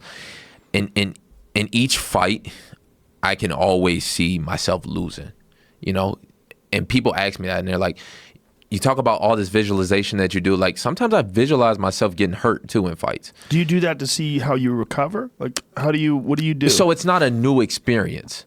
When Barboza fucking spinning heel kicks me in the head, like it's not something. It's always the punch that don't hurt you. That, we were texting. That you don't see that hurt you. We were texting before that fight, and we were setting up this podcast. I just got to concentrate on making sure that dude don't kick me in the head. And then after the fight, like, damn, he fucking kicked me in the head. Like, you were definitely definitely preparing yourself for the possibility. Because it has to be there. The only fight that it wasn't there for me was Leonardo Santos, because he was he multiple time champion on the ground in jiu-jitsu. So I was only really worried about his ground game. I kind of just dismissed his stand-up, and I'm like, it's no way this guy's gonna beat me. And the worst thing happened in the fight. Like, the first minute he got me down, and I got him off me in like 30 seconds or something. And after that, I was like, whew, this is about to be a cakewalk. I'm about to just run through this man. Like, he don't, I'm like, it was 17,000 people in the arena. I'm like, we all just waiting on him to fall. Only him, he was the only one that saw it. He could clip me, and I'd be damned. But how valuable was that fight for you, though? I mean, it was probably one of the most important ones in my career. I mean, there's been a couple. The losses have always been the ones that I feel like I will look back and I'll say, damn, that was the one that really made it. That fight in particular, I think, really made it, because it kind of drilled home some of the things that Robert Fowler was selling to me. That's the only fight since I've been in Vegas. Well, obviously since before this fight, but that Robert Fowler wasn't in my corner. And it was, if I'm being honest, it was save some money. It was save the 10% that he was wanting or whatever. And I was like, I'm going to smoke this kid. Like, I'm like, Rob, just sit back. You watch it from home, enjoy, and I'm going to go out there and I'm going to smoke this kid. And I didn't have his voice of reason to make me say, this kid is dangerous everywhere. You know what I mean? Stay sharp everywhere. And I let my guard down, and he hit me with a good punch. But it was that one where I was like, I'll never have Rob not in my corner again, or that voice, and now I have to make do without it. But, now I think he was that voice of, he was that. But to go back, he was just that voice of reason, not to get delusional. You know what I mean? Because it is easy, especially when you're young and you got the hormones flying and you feel like you the man. Like, you confident, like, shit, I'm the man. Like, you can't touch me. But you gotta like have somebody like, hey, bro, you're very good, but you still got to be sharp too. These men that you're fighting are very, very good too. Do you think that sometimes someone can't tell it to you? Do you just have to learn it? Yeah. You got to go through those experiences, and I think that's in all walks of everything, and that's kind of what I bring to it too. Like I don't want to just be just a great fighter, I want to be great at everything. Like I want to be a chef, and I want to be a dancer, and I want to be a scientist and a doctor, and that's just the way my brain works. I just want to be the best at fucking everything. Good for you. That's a great way to think, man. Like it's kind of interesting sometimes, but No, it is a great. I need heard that expression. The way you do anything is the way you do everything. Yeah. Well, Probably, yeah. Yeah, I mean, I think there's something to that. If you half-ass things, I mean, you can get away with being a great fighter and still half-ass things in your life. But maybe you would be better if you didn't. Like maybe you would be an even better fighter or better whatever you are, a fucking tennis player, whatever it is.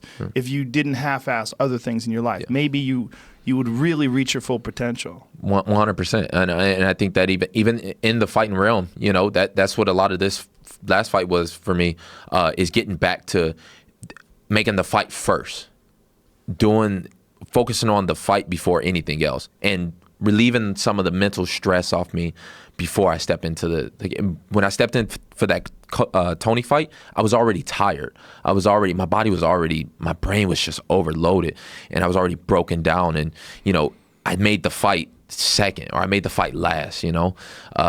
I put everything else before, you know. We went race car driving the week of the fight, and looking back on it after, I was like, oh my God. In like, Vegas? Yeah. Did you go to one of those exotic the places? Dream Racing, shout out to them. Like they hooked me up. I had fun. Don't you think it's also important to have some recreation too? Yeah, but you know, that's a little. That was too much? A little too much, and mostly because they were like filming, and I wanted to make it, good, and then, you know, we had fun with it. And for like the countdown shows? Yeah. But, you know, so how hard is that shit? How hard is that? The press obligations and all the constant interviews and all that shit. I enjoy it. I mean, I enjoy them. I honestly enjoy doing media. For the most part, it's just, you know, on certain, it can be too much sometimes. Do they organize it around your training, or do you have to organize your training around media obligations? I usually organize it around my training. And that's good. Yeah. It's when you hear that the training has to be organized around media obligations, I'm like, oh, that's not good. I mean, maybe. I've heard of people having to get up at 6 in the morning and do a block of radio calls and shit. I'm like, well, I don't like that. Yeah. I don't like that shit. But yeah, I mean, you have to do that, but you know, I still. I just make do with it, you know what I mean? I think as long as you enjoying it and you just kind of going with the flow, it's not a hindrance necessarily. If you like, fuck, I don't want to fucking be here. I don't want to get up at 6 a.m. and do this shit. And, you know, then when you get to, all I want to do is train the whole time, you know, it can be a hindrance even more so. Right. Yeah. I guess, right? Like, it's the way you approach something will change, like, what that thing is. Yeah. And it's got to be natural for you too. You know, I actually like doing it. So I think it's just something that, you know, if I could see myself, if I forced it, or if I, you know, was one of these guys that didn't at all, then I could see it being even a bigger hindrance. But since I like it, I mean, it's fine. That's great. Well, as long as it doesn't fuck with your training. One of the things I was really impressed about Saturday night is your endurance. I mean, you were fresh as a daisy even in the 5th round, and that was a grueling pace. You know, and we didn't really focus too much on too much conditioning. You know, I did a lot of long runs to kind of thin my muscles out a little bit. I did a lot of like longer cardio stuff. I kind of got away from like a lot of the explosiveness that I used to do in the, especially for the Tony fight. Tony fight was all explosion. It was all like big movements. It was all like, you know, I'm gonna get out there, I'm gonna knock this motherfucker out. Right. But this fight, I realized like, during it, I'm like, you know, I gotta approach it smarter, and in that, it actually became better cardio than me pushing myself too hard. Right. You know what I'm saying? Yeah, I'm torn on that because I see guys preparing that way where they do a lot of long runs, and, you know, like that's a big Nate Diaz thing, and his brother Nick, and, you know, they do ultra marathons and triathlons, and I feel like there's some real benefit to having that deep base and cardio. 100%, but I mean, it's balance. Balance, like anything else with life. You know, you gotta be able to balance those really strong, tough. You know, you can't explode every time. You can't sprint the whole time. You can't run a marathon the whole time either. So I try my best to. I want to be as well rounded as I possibly can be, and having great cardio and understanding what that's like is part of that. Yeah, it's hard for people to understand, but you're not throwing 100% of your power all the time. Yeah, you can't. You can't. Yeah, no, you can't. Especially not with a guy like Barboza, who is in there the whole time. There was some spots that I got him like, and it's like guys normally will give up, they'll quit, or, you know, I'm hitting them with big shots, and he's just steady showing the ref that I'm still in this thing, I'm still moving, and then he stands up and he can spin and wheel kick you, and, you know, he still got that explosiveness in him. you can't go 100% right out the gate. You got to pick. You can't be you got to be smart. Yeah, you can't wear out. You got to be smart. Yeah. And that's one of the things that Rob would always tell me. And again, that's one of the things I'm telling myself during the fights. Be smart. Be smart. Barboza's also I think the first guy and the only guy to stop 2 people with leg kicks. Yeah. Vicious leg kicks. Yeah, my shin's on fire right now. Is it? yeah. I checked a couple of them, but did you bring in anybody that does wheel kicks or anything to get used to that, the timing of that? Yeah, a couple guys. Really good Taekwondo specialist, and his name is, you wouldn't know his name, Vlad. Shout out to Vlad. And then he's probably the best at it. He's a little bit better than Barboza. Barboza's really? No. Just on that non-telegraphic portion of it, because that's what really gets you hurt. Which Barboza is very non-telegraphic. But those Taekwondo guys, they can move a little bit different. Chris Bang is another one that like Woodley brought out for Wonder Boy, because he's got that same style. That Taekwondo style of spinning is a little bit different. I brought out like 3 or 4 guys. Well, it's the guy when you train like that, you're not throwing punches to the face, so the kicks have to be ultra fast. Yeah. And there's also, I think there's some benefit to learning like Kyokushin for that and Taekwondo for that. When they take out those punches to the face, there's something about leg dexterity. Those guys have crazy leg, like Yair Rodriguez style, like crazy leg dexterity. Yeah, me and Yair got to spar a couple of times before this last fight. And he's another one of those. He's got that same type of style, and I steal a lot from those guys. I kind of started picking it up when I fought a kid named James Mutasari. He's very good. He was a national champion, Taekwondo champion. A couple of times, I think, for Korea, but he's just super underrated, especially his kicking. Oh yeah. But preparing for that fight, I had to work with a lot of Taekwondo guys, and right off the back, I'm like, oh, this is a different style. Like it's like 4 or 5 different styles of kicking. I think theirs is like one of the better mixes of speed and power and non-telegraphic, and I try and blend that a little bit more with Muay Thai. Yeah. And find the best style for MMA. I feel like Muay Thai is absolutely the best, but there's some shit that those Taekwondo guys can do that'll catch you off guard. Yeah. And if you know those other things, you can do those things. Yeah, 100%. Like the wheel kicks, and that's what you see with Edson. Yeah, the Thai style has probably the hardest kicks and the most technical from it, but you can kind of see some of them coming. You can see, unless you got freak speed like Barboza, but actually technical wise, you can kind of see it coming a little bit more. I just think with the Thai style is more effective because it's just more effective. Just chopping the legs, it's just brutally effective. And obviously in Taekwondo, there's none of that. Yeah. So those guys, if you ever seen like matches where Taekwondo guys fight Muay Thai guys, they get obliterated. Oh, yeah. No, they get obliterated. For sure. If you allow the Muay Thai guy to kick the legs, the Taekwondo guys just really don't know what to do. Yeah, but once they learn it, then they have the Taekwondo too. But it's a matter of whether or not, like we were talking about before, like if you're a wrestler, do you really learn how to strike, or do you just try to take everybody down? Right. It's if the Taekwondo guys really learn how to check leg kicks, they already know how to kick. Yeah. They'll be able to pick up the Thai style way quicker than the Thai guys are going to be able to do jumping wheel kicks and shit like that. That stuff is already ingrained in their wheelhouse. It's in their synapses. They know what to do. Yeah, and I think that's one of the things, the beauties about MMA being such a young sport is, you still seeing guys evolve and like me, I'm trying to take the best of those styles and make them great for MMA, because there's certain, you can't chop down the leg if a guy's trying to take you down, right. But you can still chop the leg, but there's certain ways that you can change that up. And that's one of the beauties about the sport being so young, is still figuring out. People ask me, I sat right next to on Ariel's show, I sat right next to Demetrius Johnson, and they asked me who's the best pound for pound fighter, and I think people like expected me to say me or something, or to say DJ, and I honestly don't think that he's been seen yet. I think he's still like a 16-year-old kid out there somewhere that's gonna find the best guy out there. Really? Yeah. Really? You don't think Demetrius is the best guy? No, Demetrius. Demetrius does. He's great. He does a lot of things, but he gets away with a lot of stuff that he does because the guys that he's going against are 25-pounders. They don't have a whole lot of explosive one-punch power to really make you pay for some of the mistakes. Especially as far as like the hop switching and stuff. That's why a guy like TJ can get away with it a lot more at 35, I think, than a 55-pound fighter would. You know, TJ Cruz, a lot of those 35ers that can have that style. If you leave an opening, the consequences can be so much more devastating because they hit so much harder. Yeah, I mean, your legs are your shock absorbers. You know, when I get the wobble, the leg or the shock absorbers, if your legs are in the air while you get hit by somebody that's explosive like that, you going night-night. You know, the only thing that's eating all the shock is your brain. I bet Dwayne Ludwig would disagree with you if you sat down and talked to him, because I think the idea is to present a very complex target and to overload the brain with possibilities.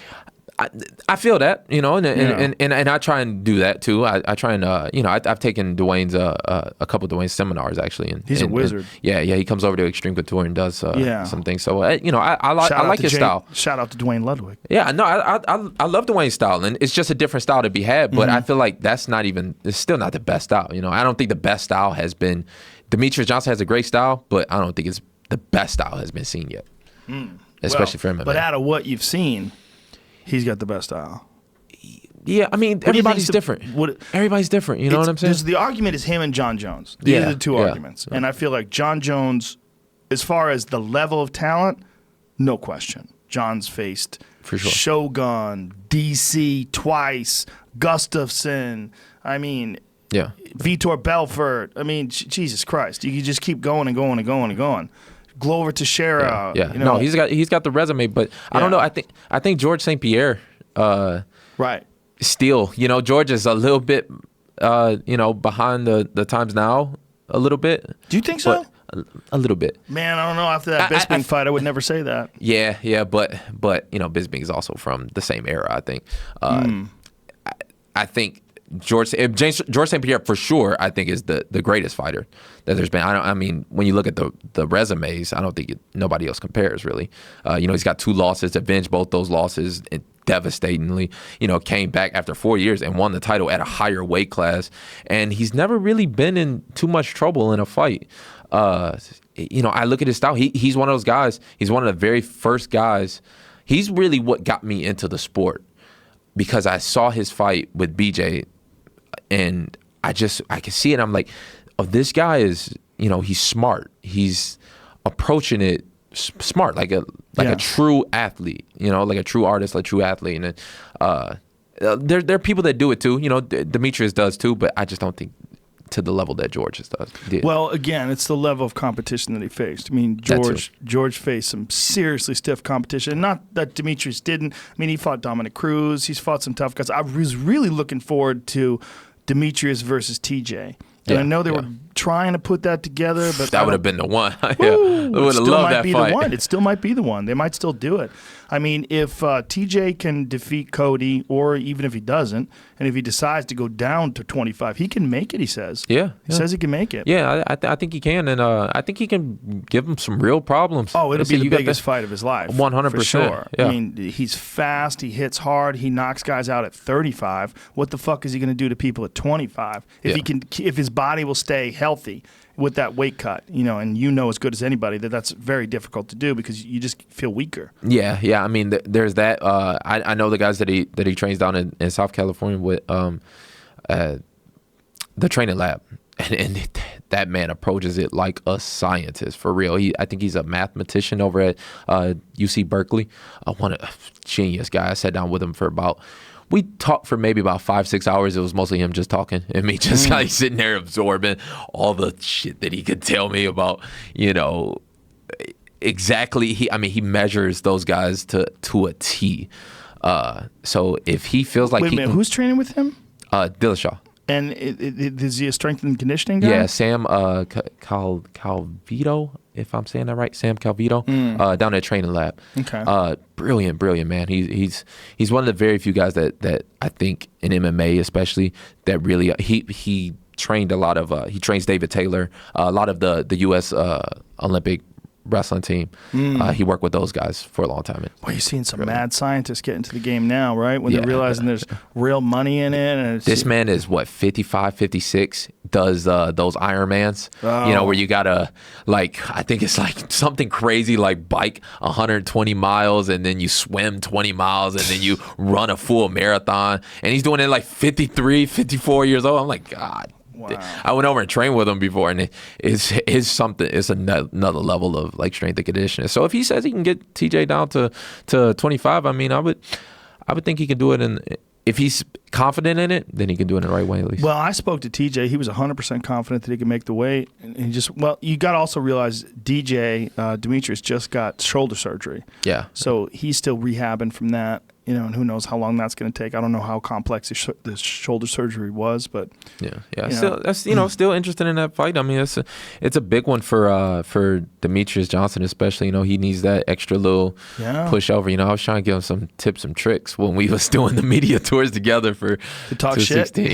No, not necessarily to talk shit, but because he's not going to be able to come out and just talk shit. He's not his style. It's not his style. It don't work. It's but to round out his game a little bit more, let's say that. Right, I know what you're saying. Because and I'm gonna go back to the most well-rounded fighter. You got to be able to promote too. You got to be able to see people want to see you fight too. Right. And that thing is a stress.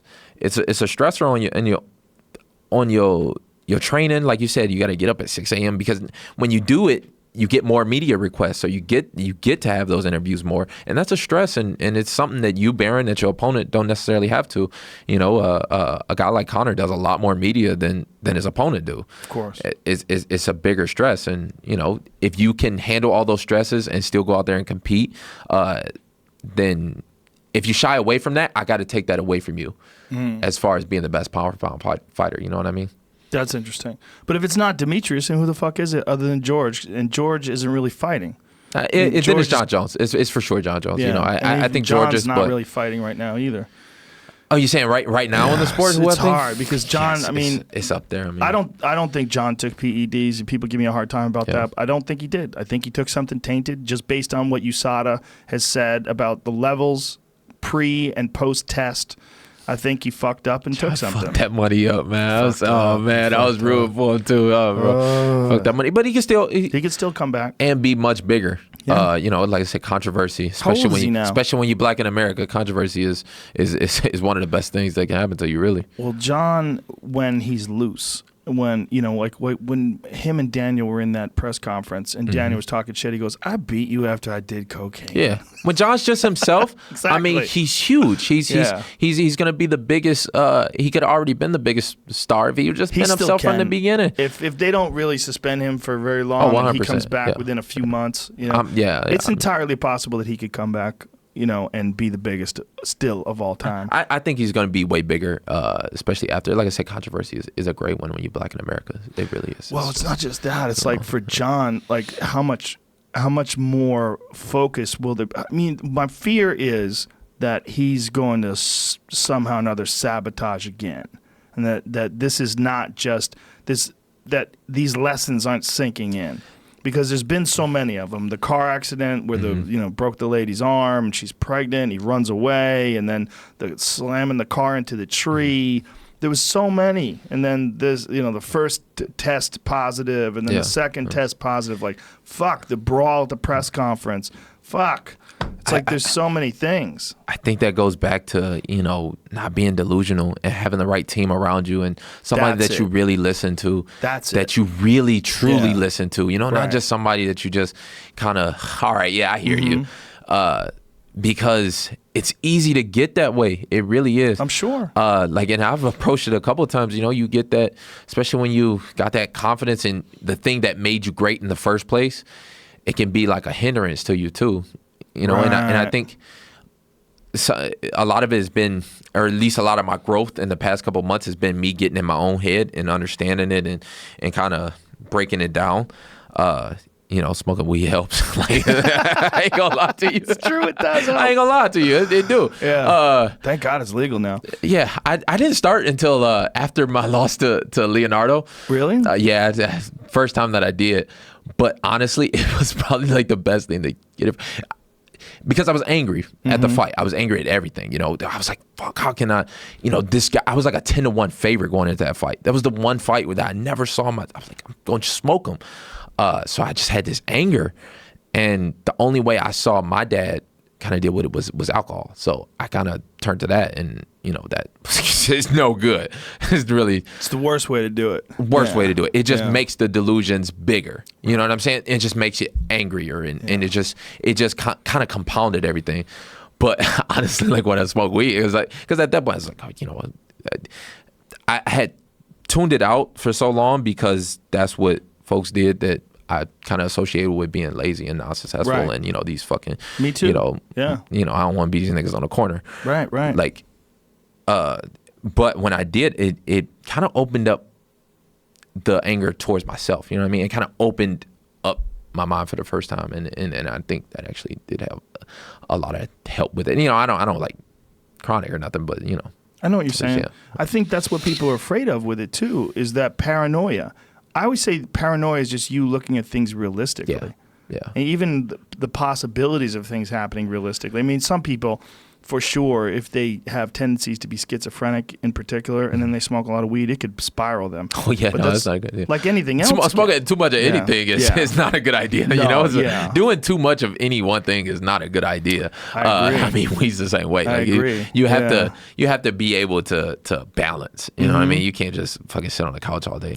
But I'm glad that you're saying that there's a real benefit to it too. There's a benefit to it mentally, and exposing that vulnerability and just making you aware of who you really are, like maybe to other people. Yeah. We all, especially men, I think we puff our chests up and we like to look at ourselves as maybe better than we really are, because it's like a shield, that like a false confident shield that you put up to protect yourself from your vulnerability. But marijuana says, no, fuck that. Why don't you just look at whatever the fuck you're vulnerable in and stop doing that, stupid.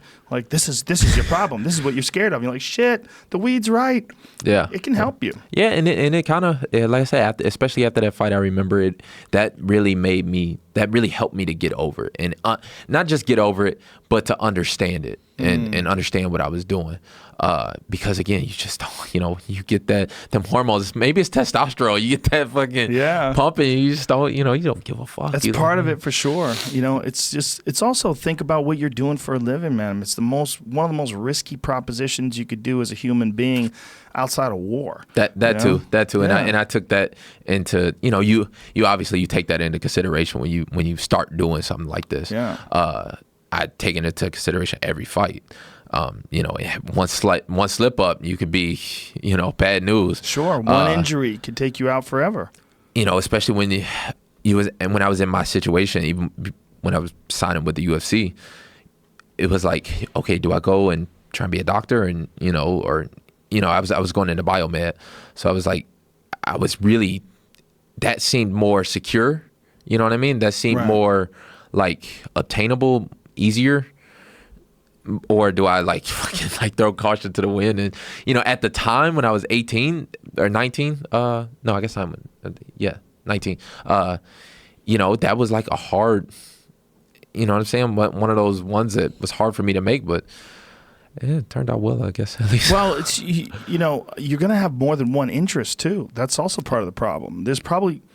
There's a lot of people out there that like doing different things, and you might be leaning more towards one than the other, and you just got to kind of soul search.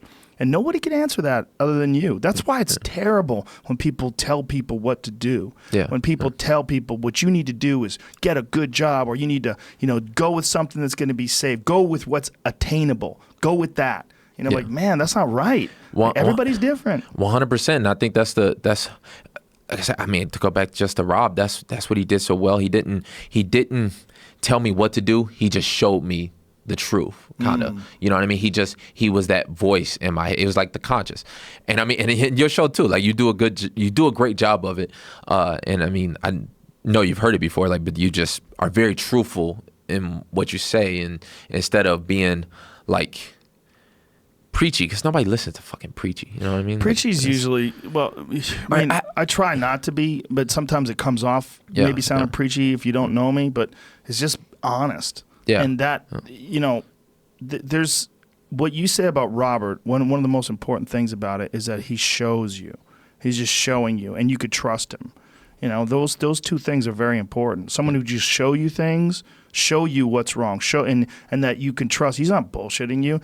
As soon as you think that someone is bullshitting you or bullshitting themselves or being deluded, you're like, fuck, man, I can't, because they might have good information about other things. That's a real problem. When someone's an idiot but also a genius, like that exists. There's people out there, and those people, that's a fucking puzzle. You got to go, okay, how much of this dude, what he's saying is stupid, and how much of what he's saying is genius? And sometimes it's a weird mixture. Yeah, and I think that's one of the things that I'm learning, especially as I'm kind of going forward, and because you get to meet so many people, and so many people want to be a friend. All of a sudden, there's so many people. Everybody's got want to tell you how to do your job. Like everybody want to tell me how to fight, and everybody want to tell me like what to do and how to do that. Exhausting. But some people really know what they're talking about, actually, though. So you have to be able to.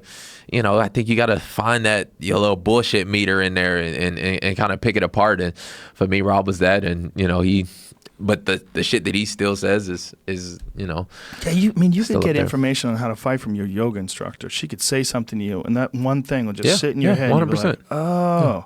Yeah, I had a girl named Yuko, a little Japanese girl, that was giving me privates in yoga, but the way she broke it down was like anatomy almost.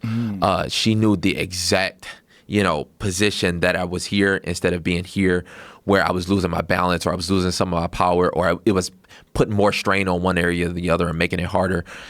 And I'm just like, this translates so well, you know, even when I do ballet, it's like, you know, I can see when I'm off balance, when I'm, you know, as one of the things in ballet is as you spinning, you know, keep your eyes on there so you don't get dizzy. Yeah. So even when Barboza kicked me, I just made sure I saw 4 of them, but I'm like, let me keep my eyes on this motherfucker. Like, let me like stay on of it. But it all translates because it's all the human body. It's all the same thing. Yeah. You know, it's just different ways of expressing the way your body moves and what it does, but it's the same shit. It's only one. It's like a giant computer. And I would think that learning all these different ways to move would just enhance your overall understanding of how your body works. Yeah, and it makes you, I think it like makes you more in tune with it too, you know, to make it healthy. Yeah. That's one of the biggest keys. I think it's just being as healthy as possible and not, you know, tampering with that too much. For sure. And also flexibility. I think having flexibility is so important for a fighter. You know, being able to move your body. Like, there's some people that just aren't flexible. They just can't move in certain ways. And, you know, I can tell from watching you throw head kicks in that fight. Like, you're flexible. Yeah. Like, you don't have a lot of tension in your legs when you're doing that, you know? Yeah. I think tension is like the perfect word for it, really, because that's what causes you to tighten too, you know? Yeah, like when a guy's, it's difficult for him to throw a body kick and you see him kind of like leaning and you see that struggle. Yeah. I love Dan Henderson, big fan. That dude looks like he can't even touch his toes. You know what I mean? Not at all. Like when he threw a head kick in the Hector Lombard fight, I was like, holy shit. But it's the way he threw it. It's like his whole body has to like it takes a lot of energy. And, you know, whereas some people throw head kicks and you don't even see it coming. Like, I mean, and also in grappling too. You know, you have to be able to have strength, I think, in every direction. Yeah. That's one of the biggest reasons why I don't lift weights is because you get so used to in that one uniform direction. That's interesting. But you have to be able to move. I have to be just as strong here as I am here, as I am there. You know? So do you get all your resistance from just grappling or from these calisthenics and plyometrics and different things? Grappling a lot. You know, I just pick guys up and put them down. So that's 100%. That's a lot of body weight too. Yeah, so that's 100% exercise. Yeah. Now, did they concentrate on like specific core exercises, or you know, do you have days where you concentrate on just using your legs, or? Different days depending. We do a lot of core stuff, especially recently. Probably like the last year or so, we've been doing a lot more with the core. Legs is a huge one. You know, your legs carry you pretty much the whole way. Do you run hills? Yeah. I mean, I live in Henderson, so it's like, you know, right, a lot of hills. But legs is one of the biggest. Just even my movement, like the way you move too. A lot of times I'll notice I'll be too, you know, up on the balls on my feet, or I'll be too flat on my heels. So that's, you know, I think that came from wrestling a little bit. The stances are different. But it's just rounding out me as a individual is going to round out me as a fighter which is just going to make it bigger and better. Do you watch fights outside of MMA? Do you watch kickboxing? 100%. Yeah. What do you like to watch? Love them. I mean, I watch a lot of the big boxing fights, especially. I only got to see like little clips and pieces of the Broner and I was paying more Vargas attention to fight. his arguments with that rapper kid, that 6'9". Yeah. Jamie and I were going back and forth. Like, what the fuck is wrong with Adrian Broner that he's entertaining this the week of the fight, talking shit on Instagram? I think they were just doing their thing, making media. I think it was bullshit because he came out to 6ix9ine's song, and then 6ix9ine kind of like shouted it out for him. Adrian Broner came out to 6ix9ine's song? Yeah, he came out to the song during the fight. I haven't seen the video yet. I got to go back and listen. Yeah, go on 6ix9ine's Instagram. He posted it up. Hilarious. So Yeah, 6ix9ine changed his tune. Now he likes Broner. I mean, look at he was shouting That's "Go actually Broner." a smart move for I mean, Broner. they did their thing. That's a smart move, man. He actually, Broner's he did his thing in that fight too. He outworked Jesse Vargas. That's hard to do. I heard he beat the hell out of him after 8 rounds. He beat out the hell out of him for the last 4. So I have to watch it. I gotta watch it it at too. home. I I wanted to watch your fight and Frankie's fight and David Branch, man, knocking out Thiago Santos like that. Holy shit. Branch is tough. He's a bad motherfucker, dude. People sleep on Branch because he lost to Luke Rockhold. Luke Rockhold is a fucking beast. Especially on top. Yeah. Oh, his top game is His top game is remember when brutal. he got Weidman down on the ground. By the way, Luke Rockhold, when he fought Weidman, had staph. He was going through his fucking antibiotics. He was 2 weeks out. He's in like serious fucking IV antibiotics, the whole deal. He was really hurting. Man, that's no joke. I mean, Crazy. after that fight with Tony, I was out for 6 weeks. I couldn't do anything. I got staph twice, but I got it once, and they caught it real early when I got it. The second time barely even affected me because it caught it so early. But the first time I got on the heavy medication, and man, I was like dizzy. And I wasn't even training. I stopped training after I got on the medication. I just hung around. And I was just like, Jesus, the first couple of days on the medication, I'm dizzy. I'm like, I feel terrible. It destroys your body. I mean, especially when you talk to so many microbiologists that tell you what it does to the gut flora. I didn't know back then either. I got it back in like 2000. You don't even know what the fuck y'all was doing. I didn't know shit about gut flora back then. I literally didn't know what it was. So I just took the medication, just ate what I always ate, and took some vitamins like I always did, and that was it. But I was like, wow, I'm like lightheaded. No, it's no joke. The body and it's that shit scares the fuck out of me. MRSA and staph and those fucking infections, they scare the shit out of me, man. Yeah, anything from within you is kind of scary. Yeah, it's just those fucking little monsters just want to take over your body and eat it. That's what it is. There's more of them than there are of us. I mean, there's more bacteria in your body than there are human cells. Yeah, I mean, it's crazy to think about. It's great. It's all about balance. You know what I mean? It's are you careful with your diet? Like, do you take in a lot of probiotics? And especially when I'm in camp, very, very careful. What do you eat? Outside of recently, I've been going a lot more keto, a little bit. I still eat carbs, obviously, because I have to have that explosion still, I feel like. I just think you do. I think you have to eat more carbs, and you probably still stay ketogenic. I think that when people look at carbs and they say, like, only have 25 to 50 grams of carbs during the day, like, that's great if you're not doing 2-a-days and fucking wrestling and running hills and shit. Like, your body probably needs more carbohydrates than that. Yeah, I mean, definitely. And that's kind of where I try and supplement it, especially before I train, try and eat more carbs. And then I kind of cut them back towards the end of the days. And like, what are you eating? A lot of chickens, a lot of because I can't eat fish or shellfish, so a lot of chicken. Are you allergic to it? Allergic. Yeah, completely. Yeah. Oh, really? Yeah, I know. Wow. Yeah. You allergic to lobster? Yeah. Shit. Yeah.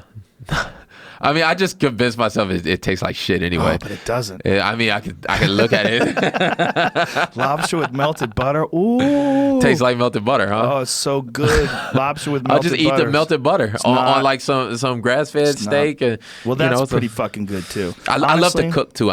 Do you? I love to cook. I mean, I think there's a real art to cooking, too. That could probably be me in another life. A chef? You were saying that. 100%. Yeah, 100%. I could definitely. It's an art to it, right? Yeah, I would love to. Eventually, maybe. We'll see. I cook a lot. I love cooking. It makes me feel good, man. I like knowing that I prepared a meal, put it together. Yeah. It's a nice thing, especially if it's healthy. And especially when you you know, I don't get people that are. I mean, I don't want to say I don't get vegans like that. Like I have a lot of friends that are vegan, and you know, I never kind of down, but the fact that they don't want to eat meat. There's certain people, like my brother tried to do this too. He's like, he don't want to eat meat because he's like afraid of the animal, you know, or feel bad for the animal itself. It's just like you said it. We got more not us cells than we do us cells. Yeah. Like we're all the same shit. You know what I mean? Even the animals, like we are the same. So I mean, they're the same as the plants too. I don't want animal cruelty. I mean, I think that's what the most noble aspects of becoming a vegan is to avoid animal cruelty and factory farming. And I think that in that way, I agree with them. The real problem with vegans is that there's a certain percentage of them that are just fucking idiots. And it's just it's a certain percentage of any group of people. It's not most vegans. Most vegans are kind people. Yeah. It's a certain percentage of them that are using being a vegan as an excuse to be a fucking asshole. Yeah. And that's what it is. And they have this thing. And most of them use vegan in their screen name. They always have like veganism. Yeah. Well, vegan's a part of their identity. Yeah. And then they attack people who aren't vegans. There's a few people that I follow. I literally go to their Twitter page and just watch them attack people who aren't vegans. Yeah, I mean it's crazy to watch. It's just like that's all they do. And like you said, it's that's why I don't want to say like I don't understand vegans because that's just people in general. You're gonna get that. Yeah. You're gonna get that in any walk. Sure. People are gonna be fucking idiots. And, it's almost like when I've said that like veganism is sort of a religion. It's an ideology in the sense of the way some people practice it. That they want to go after. There's some people that are Catholic that hate Protestants, right? So they think the Protestants are the enemy. And then this is obviously something that went on for a long time in human history. But I think it's just groups of people get real tribal. And then, you know, the fucking Yankees hate the Red Sox. And this is just how it goes. And these people just decide that you're on the other team, so fuck you. And no one can see any middle ground. Yeah. You know, there's this guy from this restaurant, Antler from Toronto, that I had on last week. And these people are protesting his restaurant, these vegans. Oh, I seen that. Yeah. And then they want him to put a sign in the window saying something like, no animal should die so that we live, and it's not our right to take their lives on. And so they protest every week until he does this. Well, he's not going to do that. Yeah. So what the fuck are you doing? Like, what is this? Like, where's this? They're just assholes. There's a battle. There's an ideological battle going on. Yeah. You know, and they're not. It's not a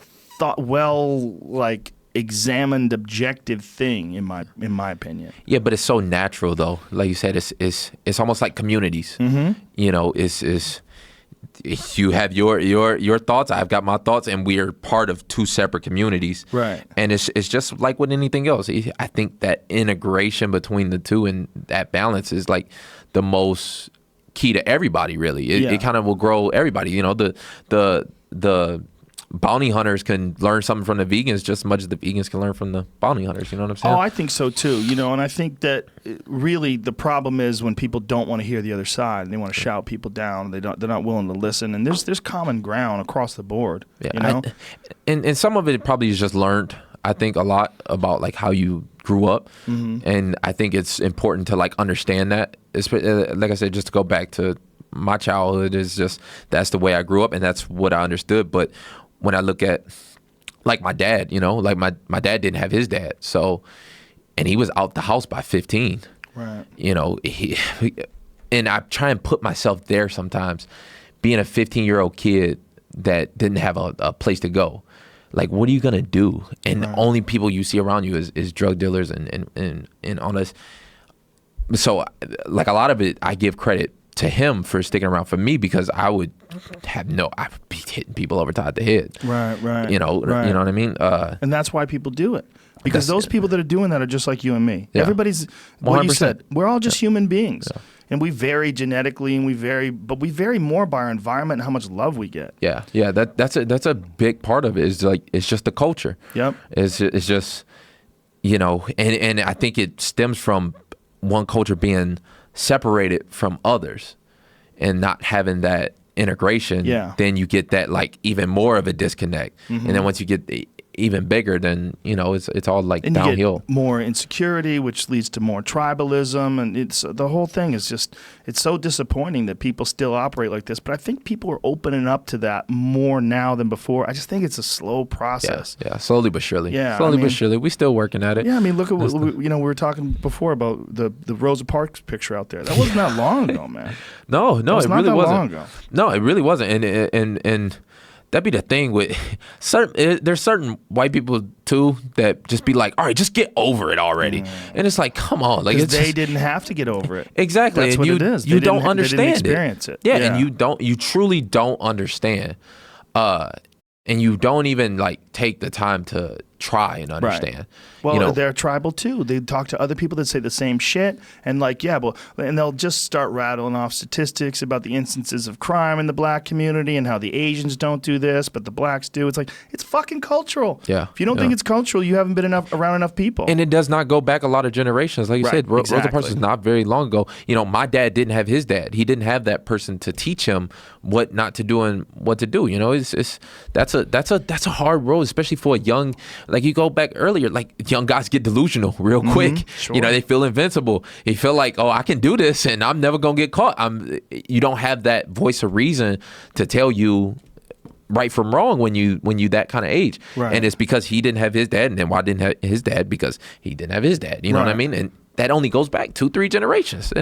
What's crazy is you're talking about 1865 is when slavery was abolished. So we're talking about a small amount of time in human history where there haven't been slaves. So all your isolation when you felt as a kid, where you felt separate from the people that were in the miles that were higher than yours, think about that times 100 is if you were a slave. Yeah. Maybe 1 million. I mean, an insurmountable gap between a slave that has no chance of ever not being a slave and someone who can go to school wherever they want and travel abroad and do whatever the fuck they want. Yeah. And then the idea that some of these white people think that these people should just get over it. The amount of time is so fucking short. You're talking about we just had Black Panther. Yeah, the lifespan. We just had Black Panther. Panther. It beat Avatar. It's beaten everything so far. Isn't it like one of the number one biggest movies of all time? It's stupid big. That should help. Yeah. Believe it or not. I really think things like that will help. It was a beautiful movie, and it was a beautiful movie to describe even like where you say 1865, I feel like we're so disconnected from even that. And this is, I've talked to a lot of people about this, the difference between being called a Black American and an African American. I hate being called an African American.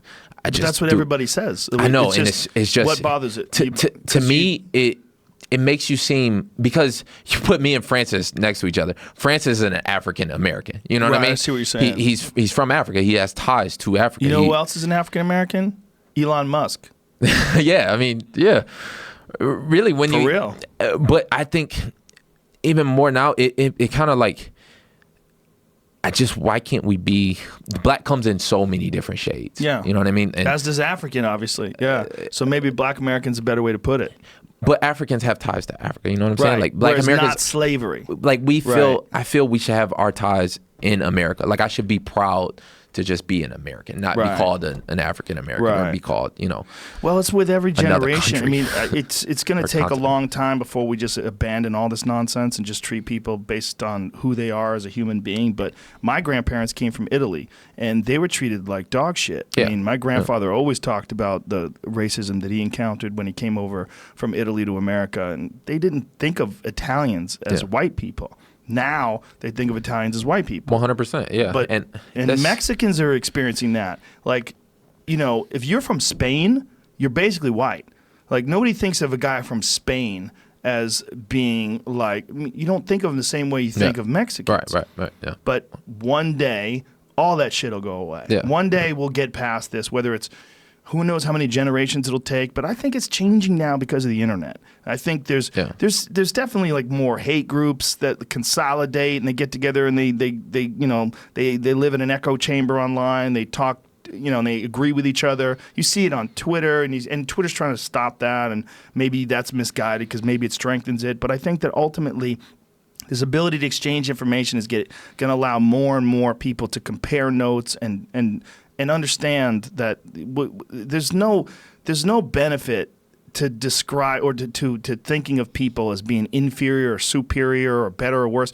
We're just all different. Yeah. But we're all human. Yeah. We're all just human. We're all the same. I mean, and really, you see that when you see people. You know, you can really see somebody. When you like, really know them. You really see them. And you're like, we literally all the same. But all different too, because that's one of the beautiful things is that you see these little different aspects of individuals' personalities. But to lump people in a group, oh, you're a Chinese guy. Well, I know what the fuck you are. You're this. Yeah. Oh, you're an African guy. I don't know what the fuck you are. You're this. No, that's nonsense. There's a broad spectrum in each and every classification, but at the end of the day, we're all the same thing because we're all just people. Yeah, well, 100%. I mean, it's just when you talk about having like pride in it, I feel like helps a little bit more if I identify with like as a Black American, instead of like an African American. It's just, I see what you're saying. You know what I mean? I feel like it's a little more, I just look different. You know what I mean? Like I'm more integrated, and it would give me more pride to be that. Right. You know what I'm saying? Mm-hmm. And I think that's still we're obviously all the same, and there needs to be integration, but you still have to have some type of identity. You know what I'm saying? I know what you're saying. Yeah. I mean, and I think that the movie in itself did a good job. I just went back to Black Panther. I think it did a great job in describing like the differences between the Black community and the African community. You know what I mean? Or Africa itself. And it, because you get that like anger. You know what I mean? Mm-hmm. Like that's like the stereotype is like the angry Black man. Right. But some of it stems from not knowing where you're from and not having that core identity. Right. And I feel like we can just do that again here in America as Black Americans instead of. I hope what it represents is it's a meter to register that racism is dying. Yeah. And that this is also people. I mean, there's a lot of like white people that were going way out of their way to go see it because they wanted to show everybody that they're not racist. But I think that's good too. Yeah, I think ultimately it's showing that this is something that people recognize as a stupid problem, and we should get past it. It took goddamn long enough. Long enough. It's not done. I mean, we're probably going to be telling this to our grandchildren someday. Yeah, 100%. And they're still going to be experiencing some of it. And then there's going to be something new comes out, and you're like, God damn, we just now doing this? Like, that's the way it's just going to be. But for me personally, it's just because every kid wants to be a superhero. Like, I want to, so. Right. It's there just wasn't a whole lot of them. You could be half vampire and be Blade. Yeah. I mean, but Blade was like a hitman. You know what I mean? It goes back to what you see around me. If I only see the drug dealers and and every, there was never a Black superhero, and I was like, all right, well, shit, all right, we can, we can hang up there, huh? Yeah, and it portrayed us as scientists, or it was a lot. If you're one of those white get over it guys, that doesn't register for you because they're all white. Every fucking superhero, Batman, Spider-Man, even the Hulk is white at first. Yeah, and I mean, I get it from a lot of. I mean, it's just culture. Yeah, you know what I mean, and it's not better or worse than one thing or another. There's Hawaiian culture. There's there's so it's just culture. Yeah, and. It just that needs to be celebrated too, because the more you celebrate culture, the more you can integrate between all of them. Right, and then there's the real problem with I don't want those cultures to go away. Yeah, I was in Chinatown in Boston this weekend. We went and ate dinner at 2:00 in the morning. This Chinese restaurant. It's Chinatown, right, Jamie? I mean, that place was Chinatown. They got like fucking Alaskan king crabs in a fish tank. Like, how the fuck did you even get that here? It's still alive. All these fish on top of each other, and they pull the fish out of the tank and cook it up for you. I mean, it's like they barely speak English. I mean, this is their culture, and I want that to still exist too. I mean, I just want them to be accepted. 100%. I mean, and that's the beauty about it. And I think you need to keep that alive. There's two different spectrums to it. There's the person that's just like, oh, just go ahead and get over it. Right. And there's this person just like, okay, well, you don't even have like they don't want even like identity or. Acknowledge your culture. You know what I mean? They just want to like just shun it or just not, just put it in the closet somewhere. And that's it's the opposite, but it's just as bad. I was talking to a buddy of mine who lives on the Big Island about that. He's a white guy, and he lives in Hawaii, and he grew up in Hawaii. And I said, did you experience a lot of racism against white people? He's like, no, because I'm not a fucking asshole. And I said, that's what it is, right? Yeah. He's like, yeah, man. He goes, you can't be a white guy coming over here trying to push your, mainland culture. It's like, this is the fucking culture, dude. He goes, if you just accept the culture the way it is out here, he goes, they're not racist. They'll take you. I mean, you're gonna run into a few, but for the most part, you're gonna run into a few everywhere you go because people are. But like you go back to it, like people are fucking idiots in every walks of it. But for the most part, as long as you're not an asshole, you good. Right. I mean, and it's the same way across the board. And I've kind of realized that as I'm getting older, because before I just thought, we just what we are. Right. You know what I mean? I've got family members that only will ever see Detroit. They will only ever see those same blocks. They will only ever see the same people. And that's just what you think it is. And it's just like, no, it's so much. No, there's so much more. more. Much more. And it's not that different. Like, you think it's different. It's different, but you know what I'm saying? It's not alien. Mm-hmm. It's just different. It's just different. It's not better. It's not worse. One of the things that I really enjoyed about traveling so much with the UFC is you got to see all these different cultures, and you got to see all these different styles of life that these people live in. And, you kind of like put it all together, and it just gives you, I think it's one of the best things about traveling is that it gives you this more rounded perspective. Like if you lived in Italy, you'd be like one of these people. Like this is how they live. They live like this. If you lived in Dublin, you'd be like this. Yeah. This is their style of living. Yeah, and it's important to acknowledge, I think, all those different styles too. And of living, and I think if you really want to like cure racism in America and all that, and it's just being open about it and just talking, and people understanding other people's upbringings and what they went through and what they do, because that makes you understand it more. If you try and just shun it away, or just say, if you even bring up the word black or white or thing, then like people get, you can kind of see it sometimes. People get tense, and it's just like, just be honest about it and just be open about it, and that will make it go away. It's not shun it and it'll go away. Some people don't want to be uncomfortable. They don't want to talk about uncomfortable shit. So if something comes up that's as a black man, you're like, oh, here we go. Here we go. I didn't do it, okay? I never had a slave, okay? And then, and you're like, oh, all right, man. You're just super uncomfortable with being uncomfortable. Yeah, it's like, what for? Like, I think that makes you more the asshole there. Well, if you're talking to a human being, if you really want to have a conversation with them, you want to know their actual experience. Yeah. And if their experience is as a Puerto Rican that came from Puerto Rico that feels a lot of Puerto Ricans feel super disconnected with the United States because they're not really United States citizens, but they are. Yeah. It's like a weird thing. It's kind of like it's not really a state, but it's sort of protected by the United States, and so they're disconnected. And there's like on the East Coast, growing up with Puerto Ricans, they have a weird alienation, and that's if you don't want to talk to them and you don't want to hear about that from them, that's fine. But you're just going to miss out on that part of what life is for them. You're never going to get it. Yeah, and all the things that they bring to it, and the food that they bring, the different arts. Yep. You know what I mean? The different styles of fighting that they bring, the different dances, like everything about the culture, you're going to miss if you try and just shy away from it. Mixed martial arts is a perfect example of like all these different cultures coming together in this one boiling pot, Yeah, I mean, and that's again, that's one of the most beautiful things about it. It's just I can go over to Ireland and fight a Russian in Ireland, and it's different than going down to Brazil and fighting the Brazilian, or something like that. It's just but it's at the core of it is still. It's fighting. It's just different styles of being able to do it, but everybody does it. What's crazy to me is how when you go to these other places like Brazil or Ireland or something like that, like how rabid they are for their local people. Yeah. Like it's different. When you're fighting someone who's Brazilian in Brazil, maybe it's relaxed a little bit now, but I was there for some of the earlier UFCs there. It's wild. Woo. It's wild. And I made the mistake of flipping off the crowd before at the weigh-ins because look, were you fighting down there? Francisco Trinaldo. I fought him. Yeah, so he was, 3-time Brazilian kickboxing champion. Monstrous. That was when at the height of his, he was on a 7-fight win streak. He was feeling good. He was, kind of at his last run too. He was in tough at a 185-pound too. Big kid, big dude. 55er. Hit like a truck too. But before the weigh-ins, they screaming, "You gonna die!" And I'm like, all right, I'm a shit talker. So if you talk that shit to me, I'm giving it back to you. Look, I'm loving it.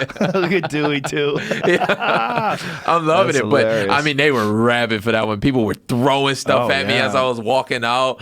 I kind of just threw my headphones in and just went to town. But they got a lot of pride in Brazil. Yeah, they love it. But a lot around the world, a lot of the because I think they truly appreciate the art of what they do, and it is a representation of the culture there. For sure with jiu-jitsu. For sure. Yeah. When they get somebody that's Damian Maia, they're gonna stand behind that man because he represents the art of it, or just MMA in general. Like they appreciate the art of it. Russians appreciate the art of what they do. The sambo, and it's so deep rooted in their culture. And Americans do too. I mean, for the most part, it's just we don't get as behind our own fighters. I think we have a certain amount of loyalty, but we're so. This is such a Americans goddamn ambitious country. Yeah, we love winning. You gotta win. Get some money and then win. Get some money, shine. Talk some shit and win. That's it. Well, listen, man, you're doing all those things right now. Look, I'm trying to. I'm slowly but surely, I think this was a good conversation too, because I think people understand you more now. Yeah, they get a better sense of who you are. I got a couple of deeper, I got a couple of layers to me. You do. Thank you, Kevin. I really appreciate it, man. I really enjoyed this conversation. Oh, for sure. All right, that's it, fuckers. See ya.